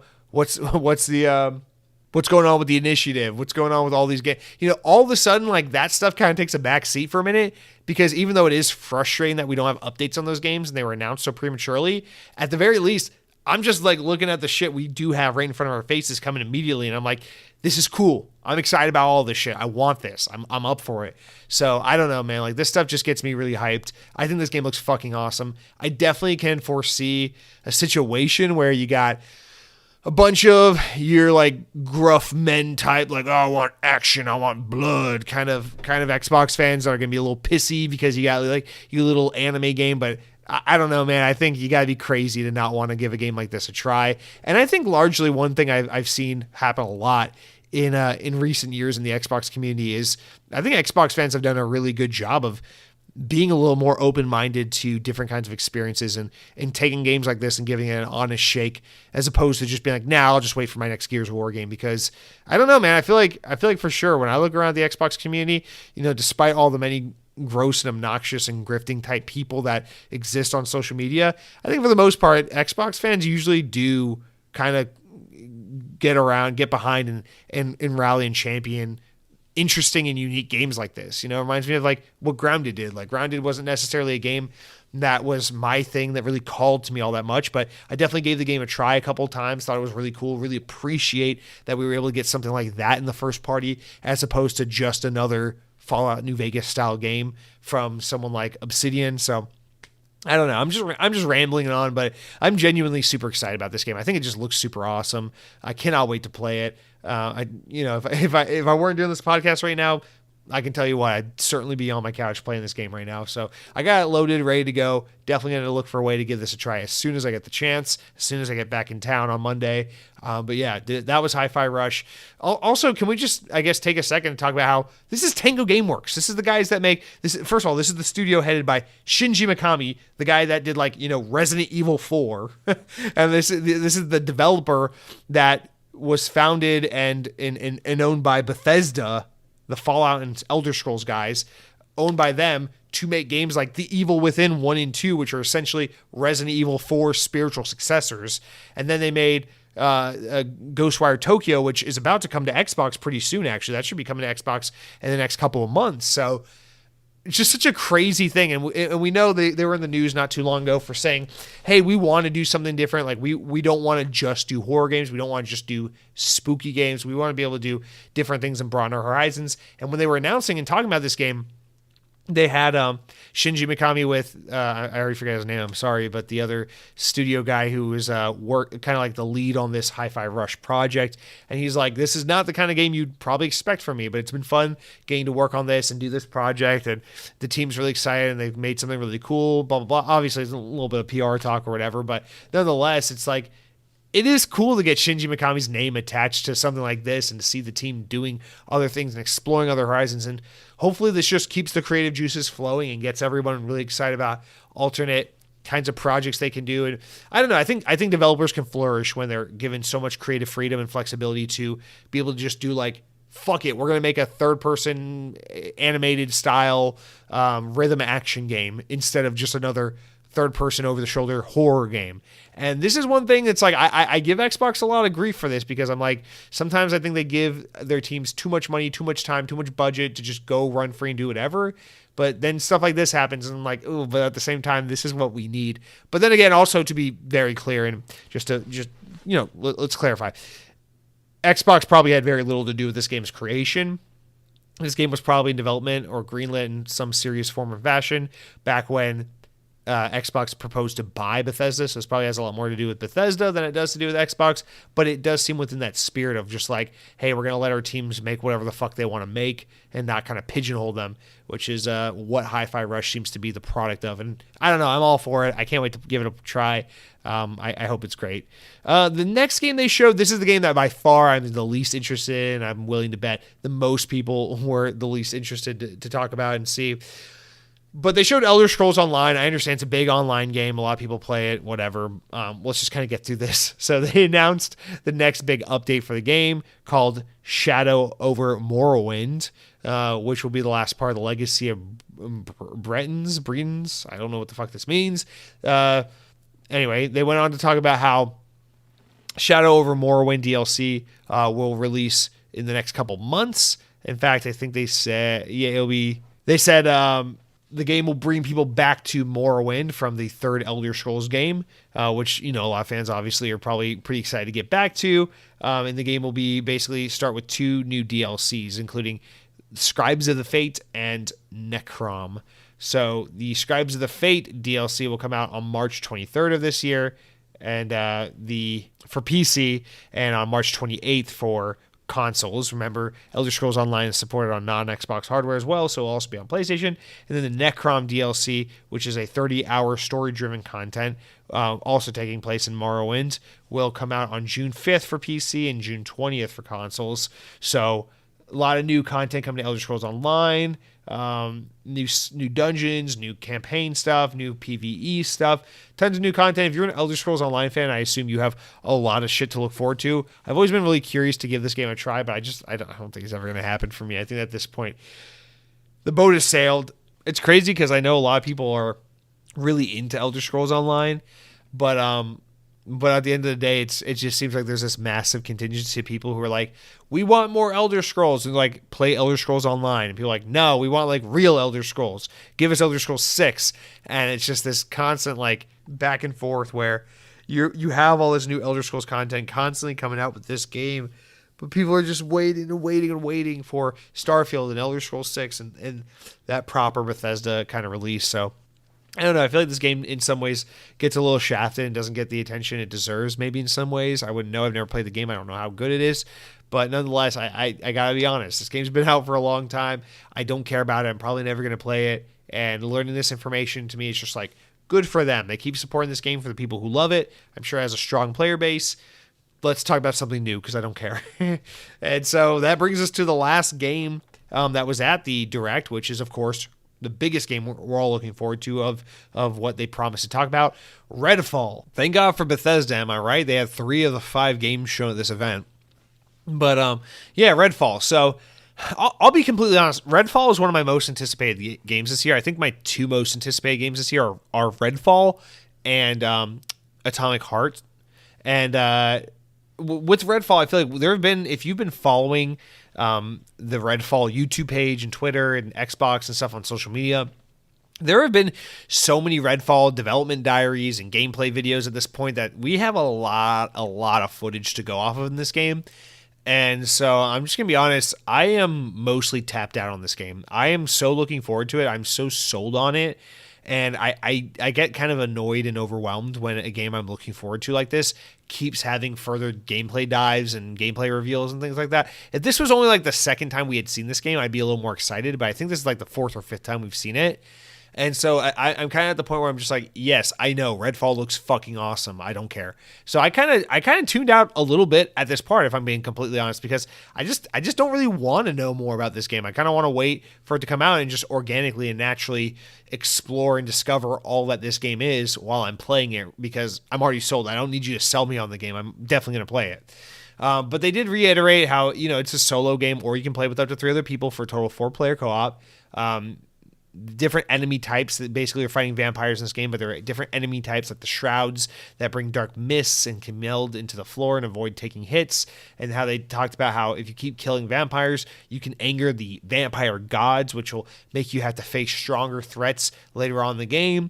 A wider range of firearms are available throughout the game, and you can even find stakes to attach to your weapons to like stab the fuck out of vampires, which is super cool. It's a different cosmetic that can kind of like have you grind to unlock or pay to customize. I don't know how they're going to do that, but anyway, we know how those things go in today's world. But then they gave us the information we really want to know. The big kicker, which is that Redfall has been confirmed to be releasing on May 2nd, 2023, and is now available for pre-purchase, or of course the game will be available for Game Pass. So this will be an Xbox and PC only game. So, Redfall looks so good to me. I'm so down for this game. And I've seen a lot of like developer stuff where they're like, well, some people are looking for this game like it's like a Left 4 Dead kind of game. It's not really like Left 4 Dead. It's really more like an open world game. And then some people are like, oh, it's a little bit more like Far Cry than it is like a Left 4 Dead. I'm like, okay, that's weird. But the developer's like, it's still very much an arcade game. So expect a lot of the tropes you've seen in other games where you can kind of play it how you want. You can be a little more brute force. You can be a little more stealthy. You can be a little more tactical and think about the equipment and the options and the things you have at your disposal. Think about how you want to approach combat scenarios and how fighting enemies isn't like fighting a horde of zombies in like a game like Left 4 Dead, where each enemy is a little more methodical and has different abilities and moves and more health, and you have to kind of like think about how you're going to defeat them rather than just like run up to it and shoot it and be done. And so the game is, keep in mind, it's an open world game, and it has some form of like customization and RPG mechanics. It has stealth elements or regular combat elements. It has different classes, different kinds of character customization. So the game has a lot of these other features. And I know we've been saying it's like, oh, look, it's like Arcane's making like a Left 4 Dead type game. It's really not like Left 4 Dead. But I think there's something about this game that makes me excited for it anyway, in the vein of like, I want a proper Left 4 Dead spiritual successor. And I think what it has to do, now that we've seen more of the game and we know that from a gameplay standpoint it's really not like Left 4 Dead, I think it's the tonal promise. There's something about Redfall, Massachusetts, this fictional this location that you play in the game, where it just looks like everything about this game tonally evokes the feelings I had when I first played and fell in love with Left 4 Dead all those years ago. And I think that's what it is about this game that mostly has me excited. That and the fact that I dabbled a little bit in Deathloop a few months ago, and I thought that game was really fucking cool. It's one of those games where I'm like, I really need to find a way to fit this into my schedule. I just can't really commit to it right now. And I think applying what I really liked about that game to a game that looks like Redfall, this game has me sold. I'm so ready for it. I've been waiting for Arcane to have a game to kind of grab me. I've always felt bad. I didn't really get into Dishonored. I kind of need to get back to Deathloop. I always wanted to like Prey, but I just never gave it a fair chance.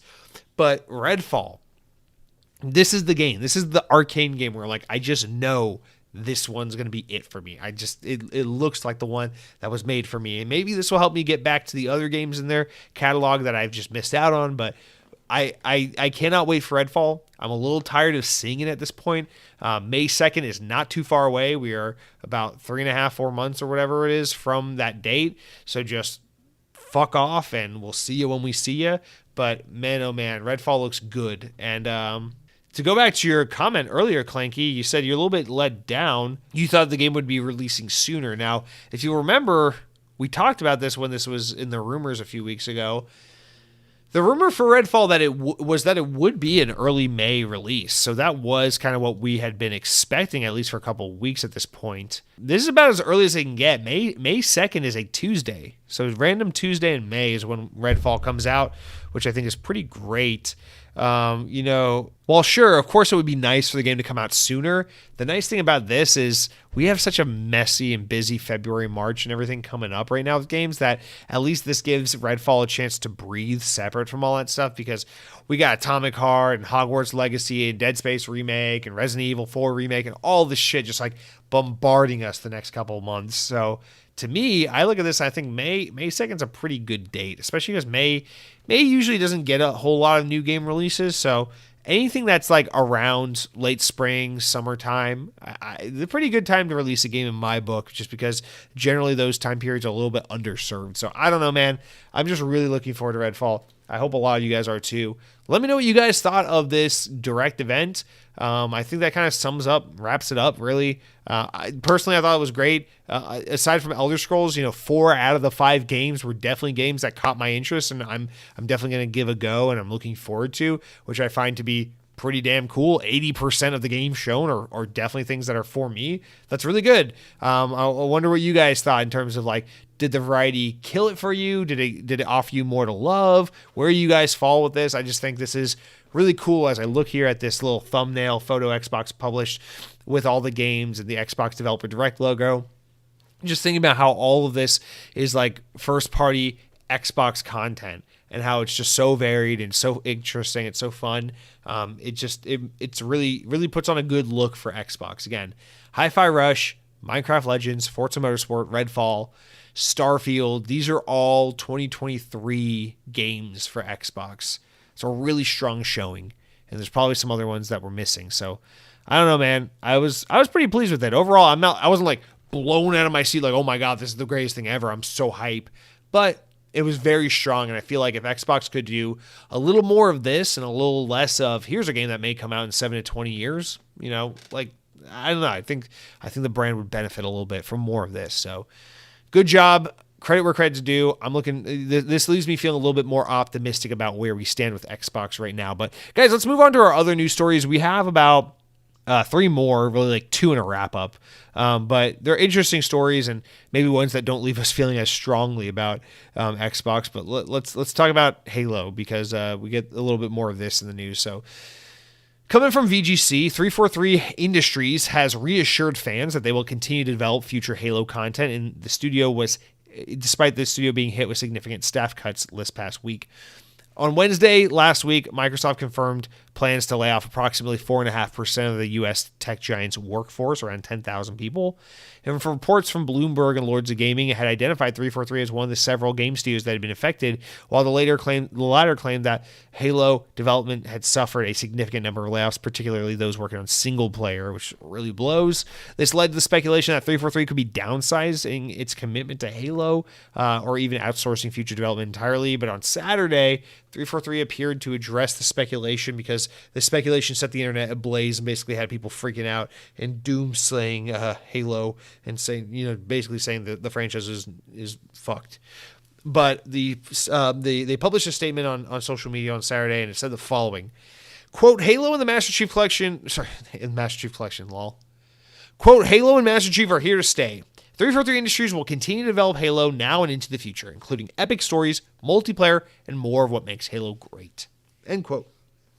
Now, I saw, this is the first thing I want to say just regarding that quote. I saw a YouTuber, podcaster, Mr. Matty Plays. He tweeted about this and said immediately the first thing that popped into my mind, which is like, ooh, they said including epic stories, multiplayer, and more of what makes Halo great. Why did you not say including more single player content, more multiplayer content, and more of what makes Halo great? It's just epic stories. It's so vague. It gives them so much wiggle room. It's like, are you talking about like more story content and multiplayer cutscenes? Or are you talking about more like intel drops? Like what are we talking about? Because we know a lot of the layoffs were affecting 343's single player team. You're not directly addressing single player content and story content. And so now I'm starting to worry, like, what does this mean? Now, let me back up a little bit and say, I'm glad that this statement was released, and I hope it wasn't just performative. I hope this is sincere. I will stand by this no matter how much the Xbox community wants to go in the other direction, no matter how tone deaf it might seem for me to say. I don't care. I believe in 343, and I will continue to beat the drum that I think there is no developer in this world that is better suited to shepherd the Halo franchise than 343. Again, let me say this one more time, slightly differently for you. Halo 4 is an awesome game that has serious room for improvement because it's not 100% what Halo should be, but is a very damn good game. Halo 5, in my opinion, is everything I could possibly want in the future of Halo. I loved Halo 5. The only thing I wished was that game was more well regarded so that they could double down on it and make more of that shit, because I loved Halo 5. Halo Infinite was a really damn good game with a great single-player campaign and a phenomenal multiplayer foundation that sorely was lacking on some foundational content and led to a really rough first year of support. But now that we are past that first year and I look back and I see what the game has, Forge, customs, lots of multiplayer maps, lots of new features. We're about to hit Season 3. Really great foundational campaign. Halo Infinite's a great game. It's a great game. And it's disheartening because I see the Halo community and I just feel like we're all having separate conversations with various limited amounts of remembrance of various things that have been said regarding this IP over the past few years. And we're all just kind of like shouting past each other, saying completely different things because from where I'm standing, yeah, Halo Infinite had a rough first year because it came out the gate swinging, really good first month, and then pretty much after that, it was like fell flat on its face. Just like, where are we with the post-launch support? Where are these features? Where's this online co-op? Where is Forge? Where's all this shit? And it was rough, but we got there. And so I see people who are like, Halo Infinite is a dud. Halo Infinite is a piece of shit game. Halo Infinite sucks. I'm like, whoa. That's not how this works.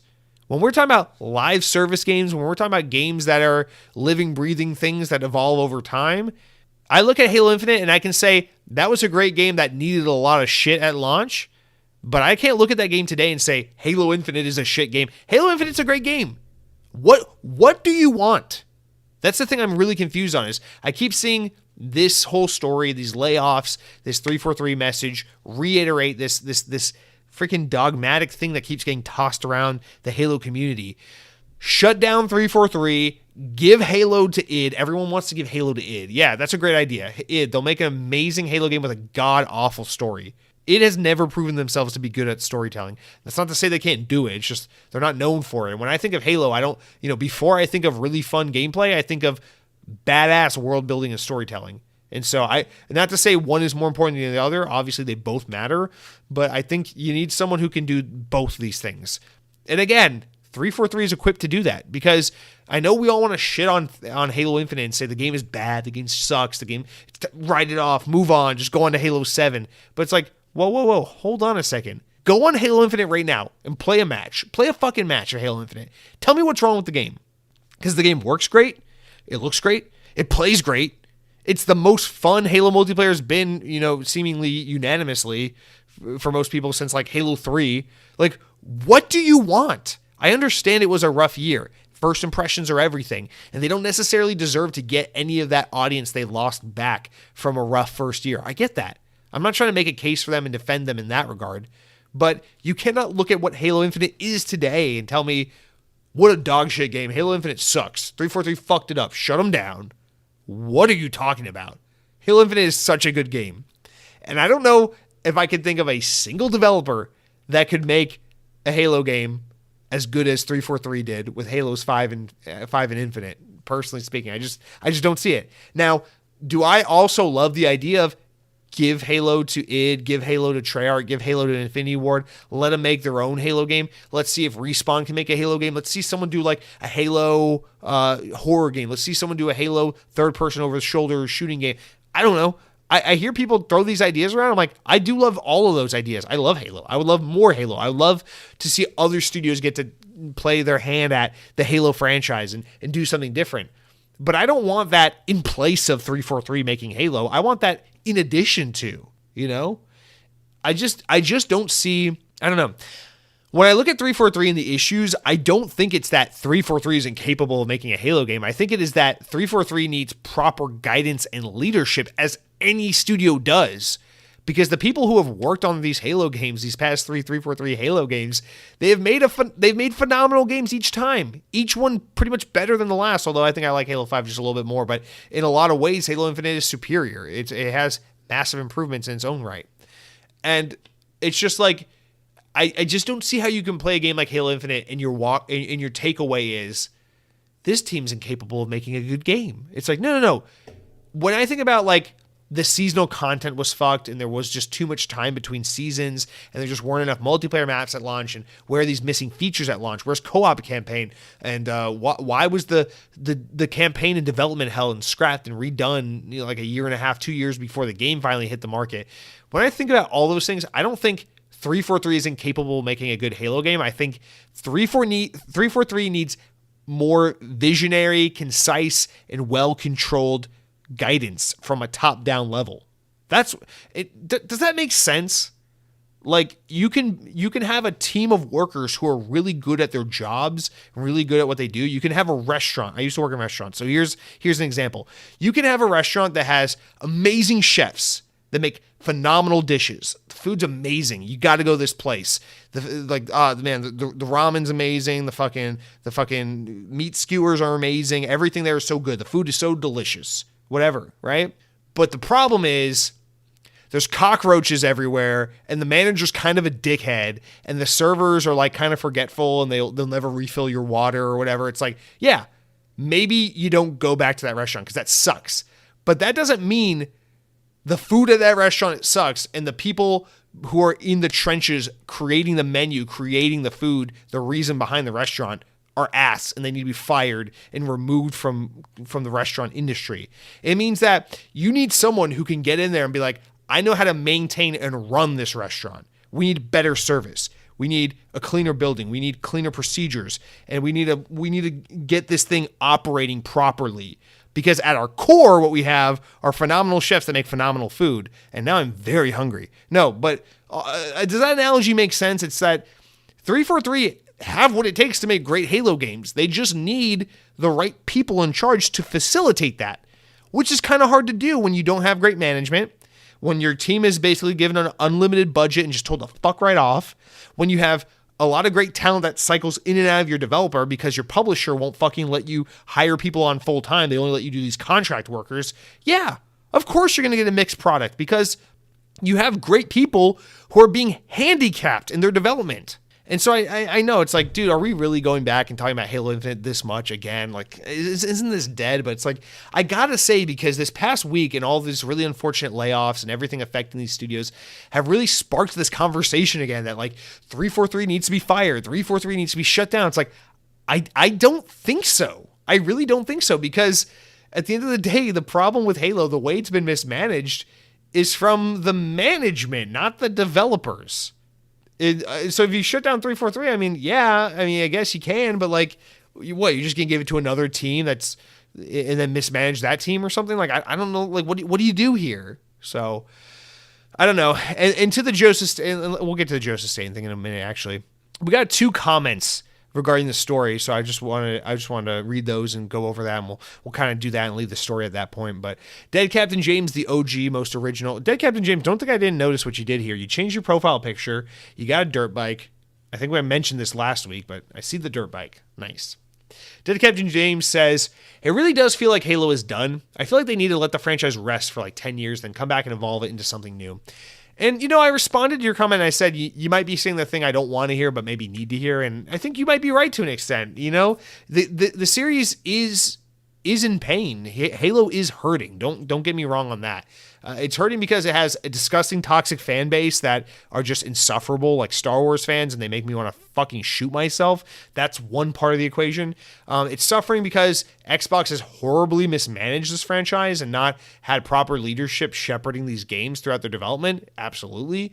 It's suffering because they keep pushing to make it certain things while constraining it in other ways. Like, oh, it's going to be a live service game, but they don't have a real plan in place to make it a live service game. They're just marketing shit that they don't have really built up to back up their claims. Yeah, sure. So Halo has suffered a lot because it's been poorly managed. But again, it's like, they have the core talent. They have the fucking people. They have the secret sauce. They have the guys who can make great Halo games. And guess what? They made a great Halo game with Halo Infinite. And I guess what concerns me more than anything is like, I don't mind a world where Halo Infinite is the last Halo game we see for a while, where, Halo Infinite maybe gets this post-launch support. It gets these campaign DLCs and add-ons. As long as Halo Infinite gets treated like Destiny, like it was supposed to be, we get like a new story expansion every 2 years, and we continue to get more multiplayer seasons and new maps and new weapons. As long as we continue to get that with Halo Infinite, I'm okay. I'm okay if we don't see a new Halo game outside of that for another decade. I don't mind. But what really disappoints me is this idea that like, we're just not going to do all that planned campaign expansion stuff for Halo Infinite. We're just gonna, do a couple more multiplayer seasons and then lay low and just move on to the next Halo quietly because this game kind of flopped. It's like, I don't know, man, because now you're really starting to butcher Halo. Because when I think about Halo, I don't think about a bunch of stuck-up fanboys who are entitled and want to control 343. I think about how you had a really fucking cool narrative going with Halo 4. You kicked it up to level 11 with Halo 5. Yes, the pacing and some of the moment-to-moment storytelling was a little rough, but the overall narrative was super fucking cool in Halo 5. And then Halo Infinite kind of tries to distance itself from Halo. Infinite tries to distance itself from Halo 5 and tells a really cool sequel to a game that never came out. Basically, I often criticize Halo Infinite's campaign is like a great Halo 7, but where is Halo 6, And so now we're waiting for all those blanks to be kind of slowly filled in through these many years of additional campaign support, new campaigns coming to the game, new expansions, new story content.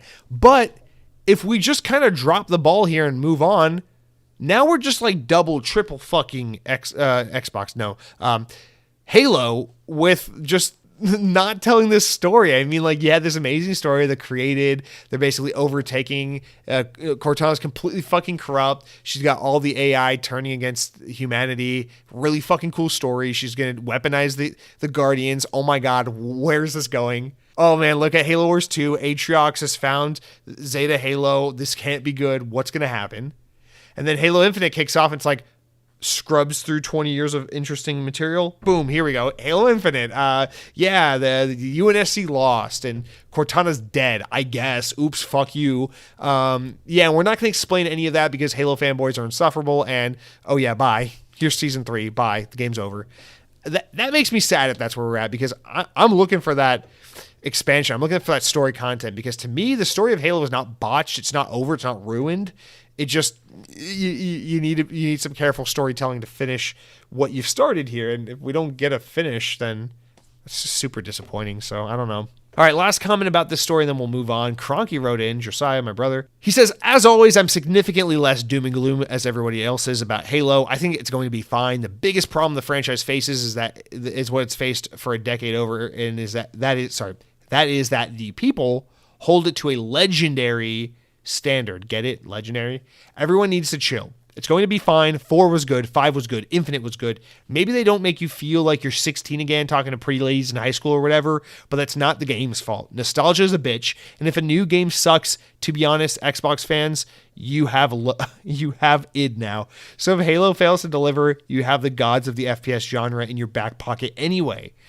Cronky, I think this is a pretty good comment. I don't agree with everything you're saying, but I do mostly agree with your sentiment, and I think it's, I appreciate your level-headedness, especially because you wrote this comment before 343 even put out that statement that kind of gave some level of reassurance. So clearly, your head was already in the right place, at least as far as where Xbox wanted to communicate to the audience that things were with Halo.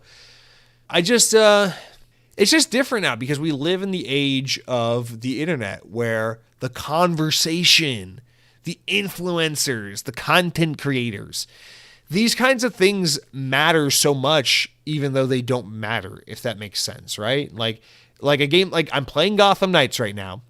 The game got really shit on. It has bad critic reception. It has bad user scores on Metacritic. Everyone says the game sucks. Don't play it.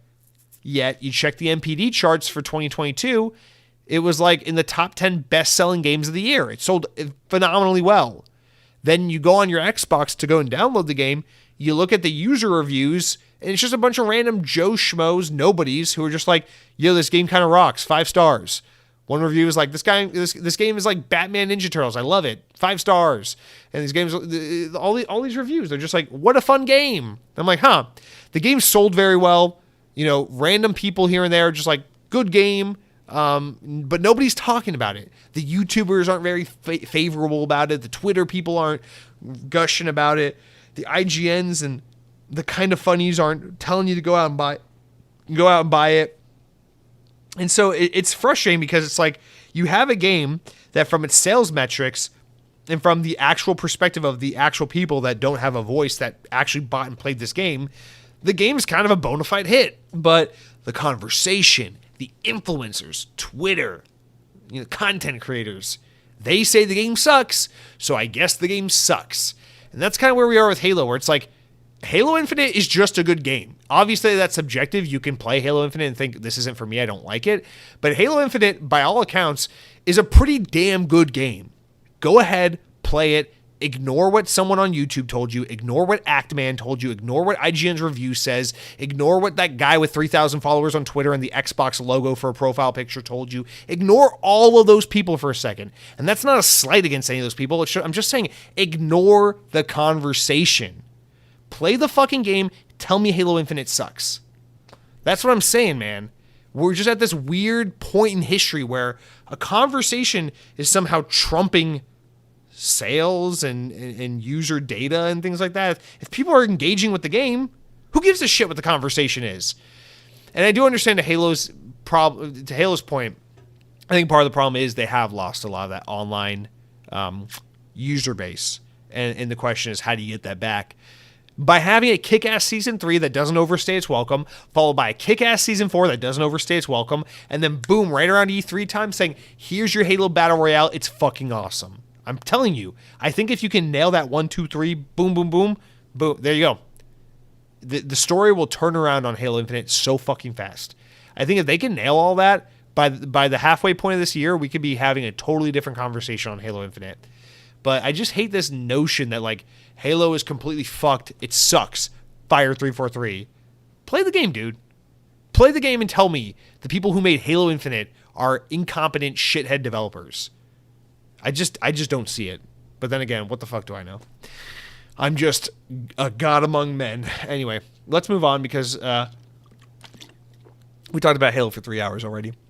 Let's talk about some Xbox numbers. So Xbox or Microsoft had a second quarter earnings call this past Tuesday, and where we got some information. So Xbox reportedly has attracted a record 120 million monthly active users during quarter ending in December 2022. On the investor call, CEO Satya Nadella of Microsoft CEO, said that Xbox saw new highs for Game Pass during the quarter. In gaming, quote, we continue to pursue our ambitions of giving players more choice to play great games wherever, whenever, however they want. We saw new highs for Game Pass subscriptions, game streaming, hours and monthly active devices, and monthly active users surpassed a record 120 million during the quarter. We continue to invest in adding to Game Pass. This quarter, we partnered with Riot Games to make the company's PC and mobile games, along with other premium content available to subscribers. And finally, we're energized by our upcoming lineup of AAA launches, including new games from ZeniMax and Xbox Game Studios that we'll be sharing details on and gameplay at our showcase tomorrow. That was written, obviously, before today when the showcase happened. So that's the first part. So promising numbers, right? But there's a second part where during the investor call, Microsoft announced that Xbox content and services revenue for the quarter was down 12%, while Xbox hardware revenue fell 13% compared to the same period a year earlier, which is not good.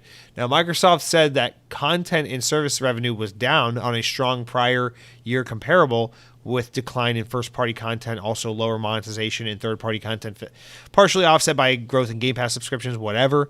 During the same quarter last year, Xbox had released Forza Horizon 5, Halo Infinite, both which were record launches for the console. The declines were in line with the company's previous guidance. In October, the CFO, Amy Hood, CFO of Microsoft, said they were expecting gaming revenue to decline to the low to mid-teens. So these numbers are actually exactly in line with what we were expecting. So with that all said, what can we garner from these numbers? So I'm not surprised to see that Xbox revenue has dropped because, yes, 2022 was a rough year for first-party content. There was practically nothing, especially considering the year before, in that same quarter, you had Forza Horizon 5 and Halo Infinite, which were two massive launches. So that doesn't surprise me. I don't think there's really anything we have to look into there. I don't think that's anything shocking. I think this year will be completely different when you have Redfall, Starfield, Forza Motorsport, etc., etc. So I think this year's already off to a much better start and will no doubt be an improvement for them. So I'm not worried about it. However, the other two numbers are the ones I want to fixate on. The whole active users reaching 120 million paired with the hardware revenue down 13%. So I found it surprising because the Xbox Series S was like the best-selling console around the holidays, wasn't it? So I don't know. What does that mean? Because I guess I'm a little confused because my understanding is availability and inventory of new Xbox hardware consoles was much higher this holiday season than it was the year prior. So why is hardware sales down, especially considering Xbox is selling basically every console they can make? So that's why I'm a little bit confused on that part. They must have not shipped as many Xboxes this holiday season as they had years prior. I don't understand. Either that or they have a lot of Xbox Series S units just kind of sitting on shelves not being moved. I don't really know what to make of that. So that one kind of perplexes me a little bit. Because we keep seeing Xbox is the best-selling hardware for the month, and Xbox was the best-selling hardware for this shopping season and all that. So I'm a little bit confused by those numbers, especially when you compare it to the record high 120 million active users, which, okay, let's figure out where those users are coming from. Game Pass is on PC and it's great there. So they're probably getting a lot of PC Game Pass subscribers, probably a lot of people using Game Pass on mobile, on Android and iOS devices. So there's a lot of ways to engage with services, have that monthly active user number grown, even if your hardware numbers aren't growing. So I think ultimately that's kind of like where Xbox kind of wants to take things anyway, right? Is that they're services and software companies, so they want people subscribing to their services. They don't care if you're playing on an Xbox or a phone. They just want you to subscribe to their Game Pass thing. So this seems like a little microcosm of eventually where Xbox is even trying to take this. So that I find a little interesting. But yeah, dude, 120 million monthly active users tells me that people are playing Game Pass on mobile devices, tablets, and PCs, while apparently hardware sales were a little soft. And it doesn't entirely surprise me if you say hardware sales were a little soft because there weren't big first-party games to push. But at the same time, during the holiday shopping season, it looked like PlayStation and Xbox and Nintendo were all selling basically every console they could get on the store shelves. So I wonder if hardware sales were quote-unquote down for other platform manufacturers as well, just because of the last year being more of a move to normalcy. We saw in general a lot of revenue from gaming go down as people kind of got back to normal lifestyles and weren't working from home and quarantining and shit anymore. We also saw a lot more of just a dull year for gaming outside of like Modern Warfare 2 and Elden Ring, really, and God of War. So it doesn't surprise me in that regard with the game revenue, but it's just that hardware one that kind of confuses me a little bit. And honestly, we're just gonna I don't really have. This is one of those, like, I'd just be sitting here and guesstimating and lying and wasting your time if we sit here and try to say anything else about it, because I just don't fully understand it. Yeah, like I said, revenue, understandable. Fewer new games coming out, not a lot of first-party content, makes sense.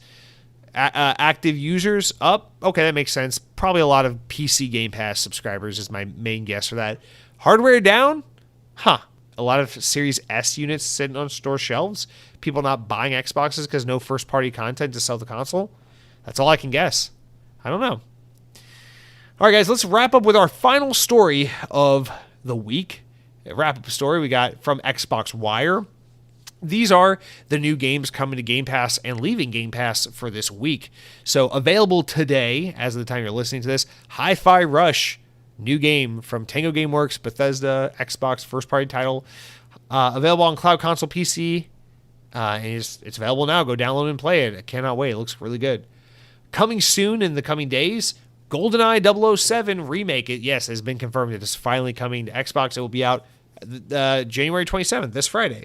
We'll talk about that more in the smaller news segment in just a second here. But yeah, that'll be on cloud and console. RoboQuest game preview comes to console on January 30th. And then on the 31st, we got a couple of games. We got Age of Empire 2 Definitive Edition on cloud and console. Inkulinati game preview on cloud, console, and PC. JoJo's Bizarre Adventure All-Star Battle R on cloud, console, and PC. And then on February 2nd, we got two games, Darkest Dungeon on cloud, console, and PC, and Grid Legends on cloud through EA Play.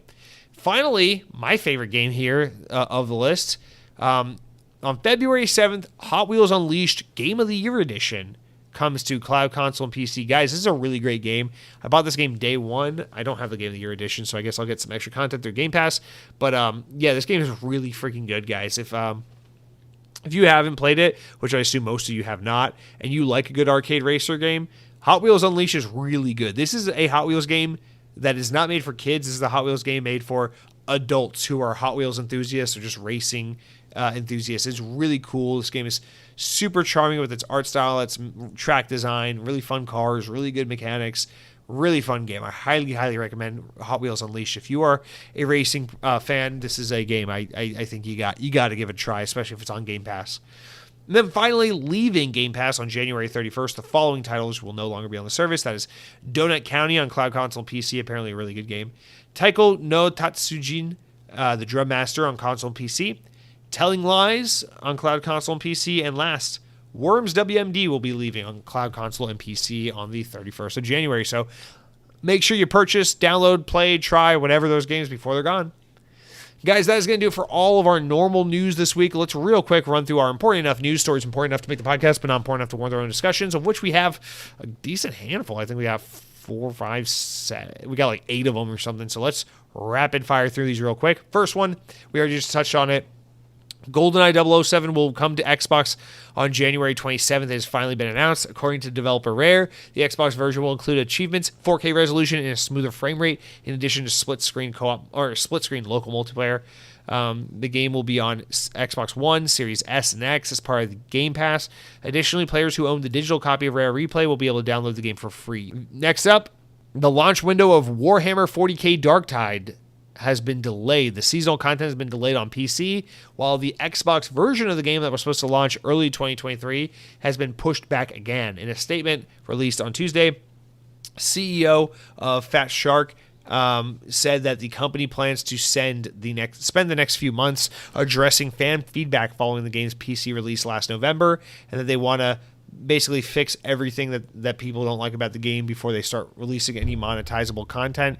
So I'm really bummed out. I was looking forward to playing this game soon. Finally, I don't want to play on PC. I want to save it for Xbox, but it's been delayed again, so some unfortunate news. Next up, VGC reports that Lord of the Rings Gollum is now scheduled to release during the 6 months ending in September 2023. So co-publisher Nacon confirmed that the new launch window for the delayed game is they announced it during their financial report. So the game that is being co-published by Daedalic Entertainment will not be released before April and could arrive much later in the year. So that's a little bit unfortunate. Next up, VGC reports that the day before, an upcoming MMO game that is currently second most wishlist game on Steam has been delayed by 8 months. This game looks really cool. That's why I mentioned it.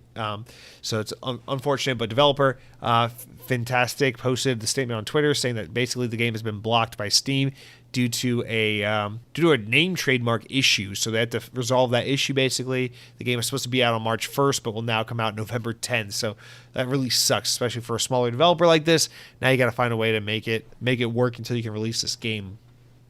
Next up, VGC said that former Dead Island 2 director Bernard Deemer has joined Ubisoft as a new editorial VP.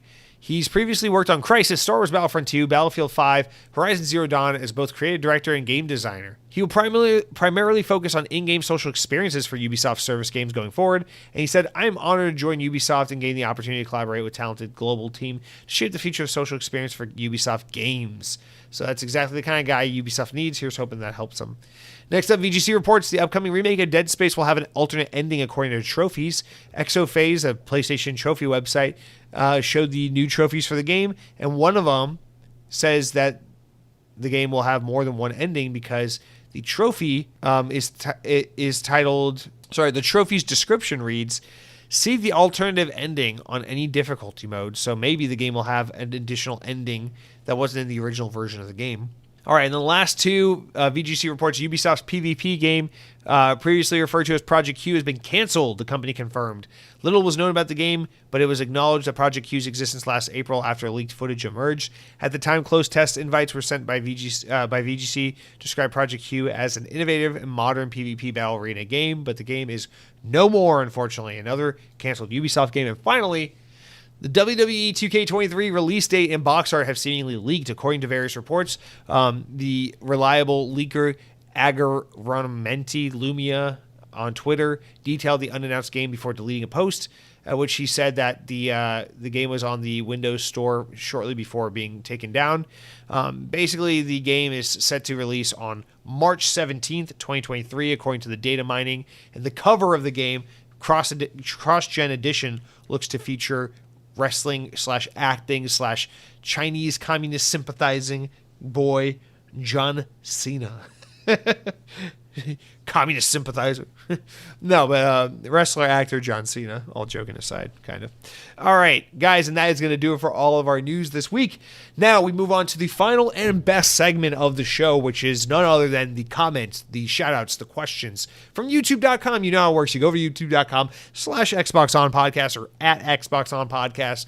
Click on the latest episode of the podcast and leave a comment. You can say anything you want. You can say, "Jesse, you're dumb. Halo's dumb. Stop talking. Blah, blah, blah, blah, blah. I can't hear you. My fingers are in my ears. I can't hear you. Shut up, shut up, shut up. No, boo, boo. You suck."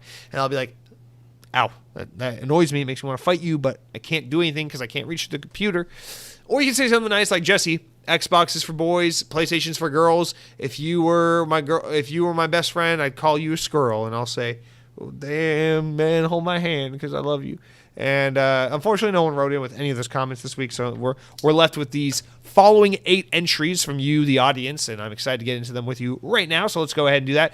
Starting with none other than Redo Vandal, who has a warm-up right in for us saying, I'm watching The Boys and enjoying my Italian sub along with my Mountain Dew. I assume you mean the Amazon show, The Boys. But that sounds great. Change The Boys to King of the Hill, and I'm right there with you, buddy. Haha, this channel promotes good bad habits. Gonna hop onto DMZ later and get my ass blasted within the first match. The shit we look forward to coming home after work, LMAO. By the way, I ordered a Nintendo Switch along with some Mario games only because of the feature episode with Hunter. Anyways, keep sucking, dear friend. Well, I hope you like your Switch a lot. If you don't, you can blame Hunter for that. If you love it, I'll take credit for that. But I would like to say, I like your comment about looking forward to a game that you know you're just going to get ass blasted on once you get home. I've been having that experience with Modern Warfare 2 lately also. I've been trying to get through the Spec Ops missions, the co-op missions, and that's that second fucking mission, dude. It's so goddamn hard. You got to take out those watchtowers or whatever, and every time I get matched with someone who jumps halfway through the game, and you literally cannot do that shit without a partner. So it's so infuriating because I cannot get through that mission to save my freaking life because all my co-op partners just keep bailing on me, dude. It sucks. Redo Vandal, please feel for me. Pour one out for me. And thank you for writing in. God bless you. I hope you enjoy your Nintendo Switch. Let us know how it goes. All right, let's talk about some Game Pass recommendations. Jobby Muncher writes in. Thank you for writing in. I think it's your first time, so I appreciate you joining the conversation here on Xbox On. You said, Jessen, can't even say my own name today. Jesse, if you recommended 3 games on Game Pass, what would they be? All right, Jobby Muncher. So I looked up Game Pass's current library with a couple of parameters. I'm only looking at games available on console, so no PC games. And I'm only basing this on games that are available on PlayStation, on Game Pass, PlayStation. Game Pass that I have played extensively, that I know I can talk about confidently because I played through the whole game or something like that. So there are a lot of games on Game Pass right now that I want to recommend, but it's like I've only played a little bit of it, or I really want to play it, but I haven't played it yet. So I had to leave all those off. And what my list mostly looks like as a result of that is a lot of games from like the Xbox 360 and Xbox One generation. But nonetheless, you asked for 3. The first 3 I got were Dead Space, because honestly, I think Dead Space holds up so well after all these years. You don't need to spend $70 on the remake. You can just play the original Dead Space from 2008 on Game Pass, and you'll enjoy it just as much because it still looks great to this day. I put Quantum Break because this game is criminally underrated. Not a lot of people had Xbox One. Not a lot of people played this game. If you have never played this game, you must play this game. Quantum Break is so damn good. It is actually my favorite game from Remedy. I know it's a hot take, but I love this game, and I genuinely think if you are an Xbox player and you have not completed Quantum Break, you are missing out on one of the great Xbox games. So absolutely, you need to play Quantum Break. And then I also put Yakuza 0. If you want to support some Japanese content on the platform, do something a little different that's not so Xbox centric. Yakuza 0 is such a great game. God damn it. Amazing game. If you're only going to play one Yakuza game, it's got to be Yakuza 0. If the game doesn't make you cry, money back guarantee, baby. I promise you, you'll love this game. It's so fun, so goofy, so Japanese, so ridiculous. There's nothing like it. I love Yakuza 0. But I also put a bunch of other games in here because I couldn't really just limit it to 3. I also think if you never played Mirror's Edge, you should play Mirror's Edge. Not the sequel, Catalyst, the original game. Mirror's Edge, the 2008 Xbox 360 game. So fun. I love Mirror's Edge. Please play that game. It's so cool. Sunset Overdrive. This is another one of those, like, bro, I know a lot of people kind of skip down on Xbox One. So if you're a hardcore Xbox fan, chances are you played these games. But if you are a relatively new Xbox fan and you've never played Sunset Overdrive, you must play this game. It's not like I recommend it or it's one of the better games. It's like you either play this game or you die a fucking sham of a human being. Your kids will piss on your gravestone when you die. It will be pathetic. They will not remember you. There will be no name for you in the history books. You failure. So please play Sunset Overdrive. And also The Gunk. This game came out about a year ago. This is a little... I think it's still only on Xbox. I think it's still exclusive to Xbox, but it's made by the guys that make those SteamWorld games, and this game's really cool. It's a third-person, like light puzzle-solving, platform, environmental kind of game. narrative driven. It's only like a 3.5 hour long game, and I thought it was really cool about these two girls that land on this planet, and they have to find these resources to kind of get back up in the air. And it's just kind of about like this gunk that is overtaking this planet and finding out like what happened here and learning about this ancient history. And it's quaint. It's not super like crazy or anything, but it's just a lot of fun. It's a really fun little weekend game, and I feel like it's kind of overlooked. If you want to support some newer, smaller Xbox exclusive content, I think a game like The Gunk needs a little bit more attention. Also, Tinykin. This game came out last fall. Amazing. It's like Mario Odyssey meets Pikmin. So much fun. Play the fuck out of this game while it's still on Game Pass. So good. And then lastly, I put another one you probably have heard of, or most people probably played, but if for whatever reason you haven't played the Machine Games Wolfenstein games, like Wolfenstein The New Order, 2014's The New Order, for the love of God, play that game right now. That game is so good. If you love first-person shooting, if you love gory, violent action games, holy fuck. Wolfenstein The New Order is such a 9.8 out of 10. That's right. IGN's robbing it 0.2 points. But no, seriously, that game is so good. Please, for the love of God, play that game. It's so good. But yeah, those are some Game Pass recommendations. I hope you found at least one thing you haven't played on there that you might be interested in. But I feel bad that I didn't have more indie recommendations. But all my favorite indie games that were on Game Pass are no longer on Game Pass, so I couldn't recommend them. But anyway, next up, Jamie Armour writes in and says, do you grind camos on Modern Warfare 2? If so, what's the hardest gun to grind? Jamie, thank you for writing in. I think this might be your first time as well, so I appreciate you writing in. I'll be honest, I don't know the meta well enough to know what the hardest gun to grind is. I do grind camos in Modern Warfare 2, but keep in mind I have very limited time to play games, and I don't play as many games or play the games I want to play as much as I wish I had time to play them. So God, I swear to God, if you know, the Call of Duty meta these days is just grind camos like constantly. If it were as grindy and as much to do back in my Call of Duty Prime years as it is today, like, you know, back when I was playing like World at War and Modern Warfare 2 in 2009, like the old Modern Warfare 2, I would have been all over this shit. But in today's world, it's like I try to grind camos, but I don't have that much time. So I do have gold on the M4, on whatever that MP5 type gun is, whatever that weird Fennec or whatever that gun is. So I have gold on a handful of weapons, one of the shotguns. I'm working through the assault rifles and the submachine guns right now. So I have gold on all of those. I'm trying to get silver on a couple of weapons right now. And I gotta be honest, weapon grinding in Modern Warfare 2 is actually the easiest and most accessible and most fun that weapon grinding has ever been on a Call of Duty game for me. So I don't know what the hardest gun to grind is, but I do know that in general, grinding weapons on this game is a fucking blast. It's really fun. It's one of the many reasons why I think this is a great Call of Duty game that people are just constantly writing off as just another Call of Duty game, but like, it's a good game, man. Credit where credit's due. But yeah, I don't know. I can't answer that question, unfortunately. But yes, I grind camos, and I don't know what the hardest one to grind is. But find the gun that you think looks the coolest. Grind the skin you want. I'm trying to get silver right now. Okay, silver skins look pretty good in this game. All right, let's talk about some layoff information. Keith L writes in. He's got a little bit of a lengthy one, and then we got some fast ones, and then we got to wrap up. Keith says, first off, fuck capitalism.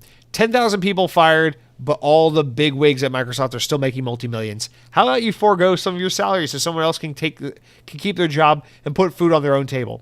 It's effing despicable how greedy the world has gotten. No regard for the human being at all. Just got to make bank. Fuck Microsoft for this shitty, horrible decision. Now on to better things. Seeing the love of the Last of Us TV show is getting made me really think about another one of my favorites, which has not seen the light of day, Splinter Cell. What are your ideas for the next Splinter Cell game? And do you think they should branch out to make a movie or TV series? I would love to see a Splinter Cell game like Conviction, which was my favorite, or which was one of my faves, which is a great story and maybe do a handoff to a new agent. Give Sam Fisher a great ending and propel the story forward by developing a new character. I always thought that Splinter Cell would be made greater with an upgraded tree, and choices on how to engage enemies. Hitman vibes, anyone? Love all that you do. Keep up the amazing work. Cheers from Toronto, Canada. Rocket Scientist, aka Keith, and that's R0CK3T5YNT5T for those who want to add him on Xbox. Thank you for the writing, Keith. I love your comments because you're very very thoughtful. I feel like you got a lot of fun ideas and insight and desires to kind of share with us. It makes it kind of fun to pontificate and think about various Xbox things that I feel like otherwise don't get brought up a whole lot on the show. So I appreciate your comments, and I appreciate your fuck capitalism sentiment. But as it goes with Splinter Cell, again, I feel like a broken record this week. Splinter Cell is a game I actually don't have a lot of history with, and I know it's like such a quintessential Xbox experience, but I've never played a Splinter Cell game. I had, my brother and I had the first two Splinter Cell games back on the OG Xbox. Was it Splinter Cell and Splinter Cell Pandora Tomorrow? Pandora Tomorrow is the third one, right? What was the second one? Whatever the second one was, we had the first two. But I never played them. He played them. He loved them. He was into stealth games. I wasn't. I was like, give me Ratchet and Clank and Halo. I'm good. So I don't have any touchstone or kind of touch point with Splinter Cell, which is kind of why I've been looking forward to this seemingly burned forever in development Ubisoft Splinter Cell remake, because I feel like that would be a great way for me to jump into the franchise. I would, now that I'm older, I think I would like Splinter Cell. I'm waiting for them to bring it back. I know a lot of people like Conviction. Now, correct me if I'm wrong. Isn't Conviction like the more action heavy, like the more like third person action, a little less stealthy Splinter Cell game? I know people are often pissed off about the voice actor changing in some of the later games and wanting to bring him back. I'm okay with a Gears 4 kind of like hand over the mantle to the next generation type deal. I think that could be cool for Splinter Cell, just because my understanding is the actor that plays Sam Fisher is quite old and he won't be able to do this forever. So maybe that is something you want to do to kind of secure a future for this IP. While we're on the subject of mismanaged, mishandled, beloved IP, Ubisoft, here you go, here's yours. But I don't know. I'm a little concerned about or confused about what you were saying about The Last of Us. You said The Last of Us TV show made me really think about another one of my faves, which I've not seen. Oh, you weren't saying anything about what would be a good TV show. You're just saying it reminded you of Splinter Cell. Yeah, I don't. God, for the love of God, don't make a movie or TV series about Splinter Cell. Yes, maybe it can work. Maybe it's a good way to get mom and dad or Uncle Dave into Splinter Cell. But like for the love of God, just because The Last of Us is pulling off. Let's just focus on games first, okay? Let's get Splinter Cell back into the repertoire of gaming before we go trying to make an HBO series about Sam Fisher. But I don't know. I don't hate the idea. I just don't care for the idea is all. But so I'm sorry I couldn't give you more thoughtful commentary on this one. It's just we're a little bit outside of my wheelhouse with this one, to be completely and perfectly honest. Stealth is something I've only kind of come into in more recent years, so. I have played Metal Gear Solid. Frankie writes in and says, as a consumer, I have next to no voice publicly and no power when it comes to the Xbox layoffs, but I will do my own little symbolic protest against Microsoft just because of the layoffs, and I will buy Dead Space on PlayStation instead of Xbox. Is this dumb? Yes. But there's not much I can do besides that. I would also like to encourage anyone out there who's like me and has multiple platforms, PC, PS5, etc., to buy their next game that they would have purchased on Xbox on a different platform instead. To which I responded, I do like this sentiment. It doesn't fix your problem because there's not much you can do. You're right about that. But it is a nice little display of your frustration, Obviously, at the end of the day, if everyone goes and buys Dead Space on PlayStation and not Xbox, it's not going to kill Microsoft. It's not going to hurt Xbox or Microsoft. But it is a nice little way to just be like, yeah, I'm going to just put my money where my mouth is and support a different platform, just to kind of make the point that, like, hey, you didn't have to do this thing, you chose to do this thing, and it's kind of shitty that you did it. It is unfortunate because we do live in this world where, like, you get you get so many people who like to, like, walk around and be like, we're so free in this country, we're so goddamn free, everyone's got so much freedom. Yeah, but we really don't have a lot of, like, control over so many. Like, don't get me wrong. I hate when people try to, like, relegate this to, like, a specifically and authentically American thing, because so much of the modern world has so many similar freedoms and abilities that we have. It's not like you're gonna go to, like, Australia and be fucking prisoned for being like penis, in the shopping mall or something. But I hate this. I hate this notion that's like, oh yeah, we can just put our money where our mouth is. It's like, yeah, we can, and I do respect and appreciate that spirit. But at the end of the day, we have too many powerful entities that are just too powerful and too wealthy to fail. There is nothing anyone could possibly do to influence or tell Xbox or tell Microsoft, no, bad Xbox, bad Microsoft. I keep saying Xbox, I mean to say Microsoft. Bad Microsoft, because at the end of the day, they have enough wealth to buy everyone off and tell us to go fuck ourselves on a private island for millions of years to come. It just doesn't matter. Everyone in the world could take a year off of buying Xbox games, and Microsoft could withstand it and move on and be completely fine, because nothing we do has any real control over an entity as powerful and as wealthy as Microsoft. And that's just the reality of the situation. Shitty things can happen all the time without any repercussion, because we live in a country where the corporations run everything and the rules are set up in their favor. And if you are just Joe Schmo trying to make a living, fortunate enough to have a job with Microsoft, you can have your job taken from you the next day while the CEO enjoys their multi-million-dollar pay with multi-million-dollar bonus structure. And fuck you, nothing you can do about it. But don't worry, the government is very concerned with what kind of files were on Hunter Biden's laptop. We're not going to focus on government, corporate corruption and greed and pay inequality or infrastructure or abysmal healthcare or poverty or the housing market collapsing. We're just going to talk about what kind of files were on Hunter Biden's laptop. So take that, unemployed former Microsoft personnel. And thank you for writing in, Cronky. All right, let's try to not be as sad. Let's talk about the Callisto Protocol. Dead Captain James writes in again. Dude, we're graced with Dead Captain James's commentary twice this week, which means you better go out and buy a lottery ticket because you're a lucky motherfucker if you see DCJ 2 times in 1 week. And he says, $2 million in sales for a brand new IP that's horror and $70. Those are good sales numbers, to be honest. The expectations from Crafton are way out of whack. Referring back to Callisto Protocol from last week, how we talked about the game selling roughly 2 million copies, having a budget of about $160 million, and not meeting the sales expectation of 6 million units, which is insane. Cronky also wrote in on the matter and says, for a long time, I've been arguing that games and movies need to be made with smaller budgets. I think Callisto Protocol is a prime example. It's a great game, well made, really solid, well made. Yeah, the expectations of 5 million copies sold is absurd. It's a horror game. That's a niche. People stick their noses up at horror. Crafton really screwed this one. Also, the budget was definitely too high. If a game like this has to look a little less pretty to keep the cost down, so be it. Get the crap under control. Cronky, I think this is a really succinct comment that really just nails everything about the story. I didn't fixate enough on the budget. You're right. The budget was way too high for this game. They did not need to hire Sony to come in and make the game look really pretty, which they did do. The game looks beautiful. The game is very cinematic feeling, gorgeous looking. But yeah, if this game could have been made for like $80 million, sold 2 million copies. Yeah, that's English now. Sold 2 million copies and been a hit.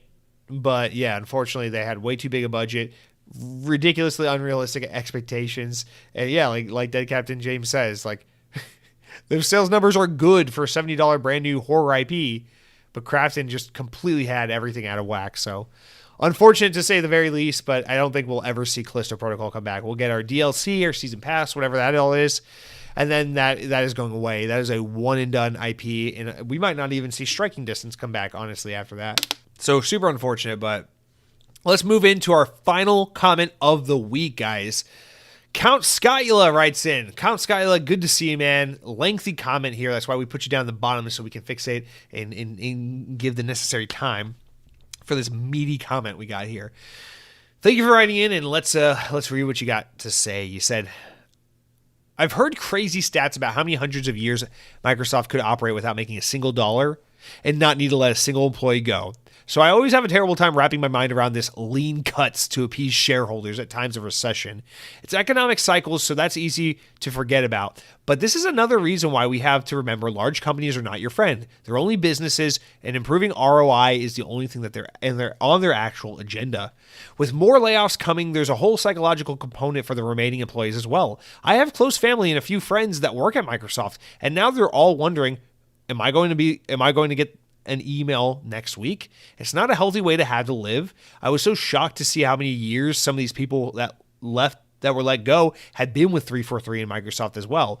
Cutting anyone is bad, but cutting employees that have been with your company for 10 to 20 plus years is horrifying.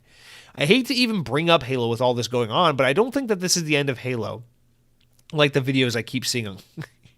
Exactly like that. I think 343 gets back to publishing and having other studios do their dev work, and they continue to maintain infinite multiplayer or something along those lines. I refuse to spin any of this as good news, because all we truly know is that Halo will be different moving forward, and a bunch of real people are now living an actual nightmare looking for new jobs. Taco Bell is good. It's not in your head. Just like Xbox On is the best podcast. Well, Count Skyla, how could I disagree with that? Great comment. I really appreciate you writing in. Again, really thoughtful. So I really appreciate this comment. Yeah, I mean, this is the last thing I'll say about the layoffs, and then we'll just leave it at that. And I think you really just nailed it. You know, especially with your knowing people who've worked for or work with, and just like knowing that there's a real human element to this, that people exactly, like if I know if my job came in tomorrow and fired half of my coworkers and spared me, I wouldn't come to work the next day saying, thank God I have a job. I'd come into work the next day terrified, thinking, oh my God, I got to find a new job. They're about to fire my ass next. So yeah, you're absolutely right. You do create that culture, and it's disgusting. And it's completely unnecessary, because Xbox has the money to not have to do that. And you could just take temporary pay cuts from executives for a while to help make up the difference if that's what you really want to do. But last week I allowed myself to get a little too frazzled and out of control to really just succinctly make the point I wanted to make. But it's like this. If you're Microsoft, why do you exist? And you can say the lazy capitalist thing and say, to make money. Okay, shut up. Yes, to make money, of course, because that's what the world's about. But not really. Because you think about it, it's like, just break it down to its most bare essence. Companies exist to create products or services to better humanity. In doing so, they create jobs so people are able to make a living, support themselves and their families, stimulate the economy, thus making the quality of life improved for others. Those people generate money in wealth. They use it. They buy things. They pay rents. They buy homes. They pay mortgages. They buy food. They do entertainment stuff. And that money gets injected into other businesses and put into other pockets so other people can make livings, so other people can support their families, so other people can live high quality lives, stimulating the economy, bettering the community, etc., etc. The problem is, at the end of the day, we always let the buck stop with money, and of course it's always going to be that way. I'm not saying that anything's going to change, or I got some brain busting idea here that's going to make you think money's not the end all be all. But the thing is, it's like, what's the fucking point of anything if we're not ultimately driven to a better world for tomorrow? I know I sound so idealistic. I sound like fucking Greta Thunberg or whatever the fuck her name is, talking about saving the environment. But it's like, seriously, dude, what is the fucking point? You have a company like Microsoft that has some of the brightest minds working there.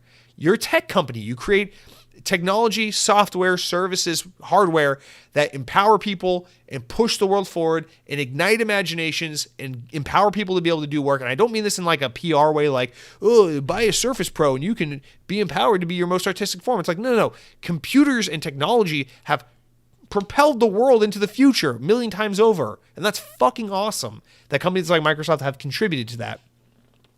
But if you're overstaffed, if you feel like you have a little bit of a bloated staff, your objective as a company, especially a company as fucking stocked as Microsoft, isn't to make more money. Let's cut costs and cut staff to make more money. It's to find a creative and beneficial way to allocate those employees so they can create more software and services and hardware and things that will better life for humanity.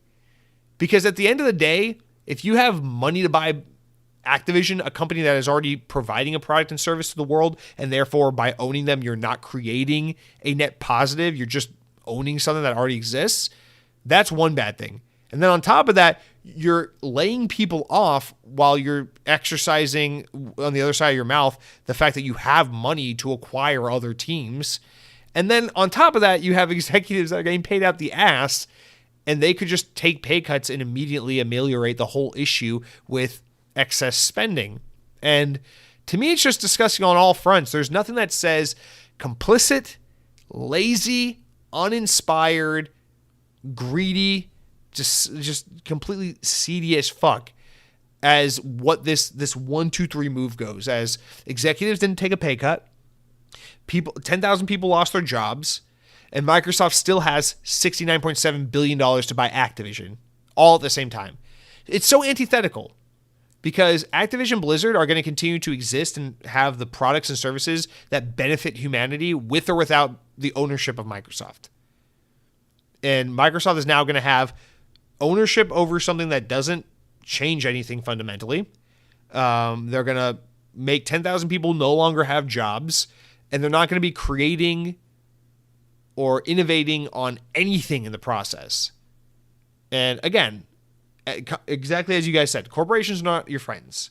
It's disgusting, because I like Microsoft because I think Windows Phone was awesome. I like Surface PCs. I like Xbox. I think these are really cool, innovative, and fun products. Okay?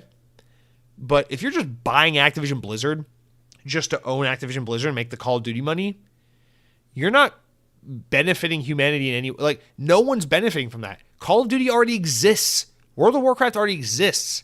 And now you're laying 10,000 people off on top of that. 10,000 people that could create something that doesn't exist. And this is the kind of thought, of course, it's because they're a publicly traded company. They have to appease shareholders, C-suite executives, investors.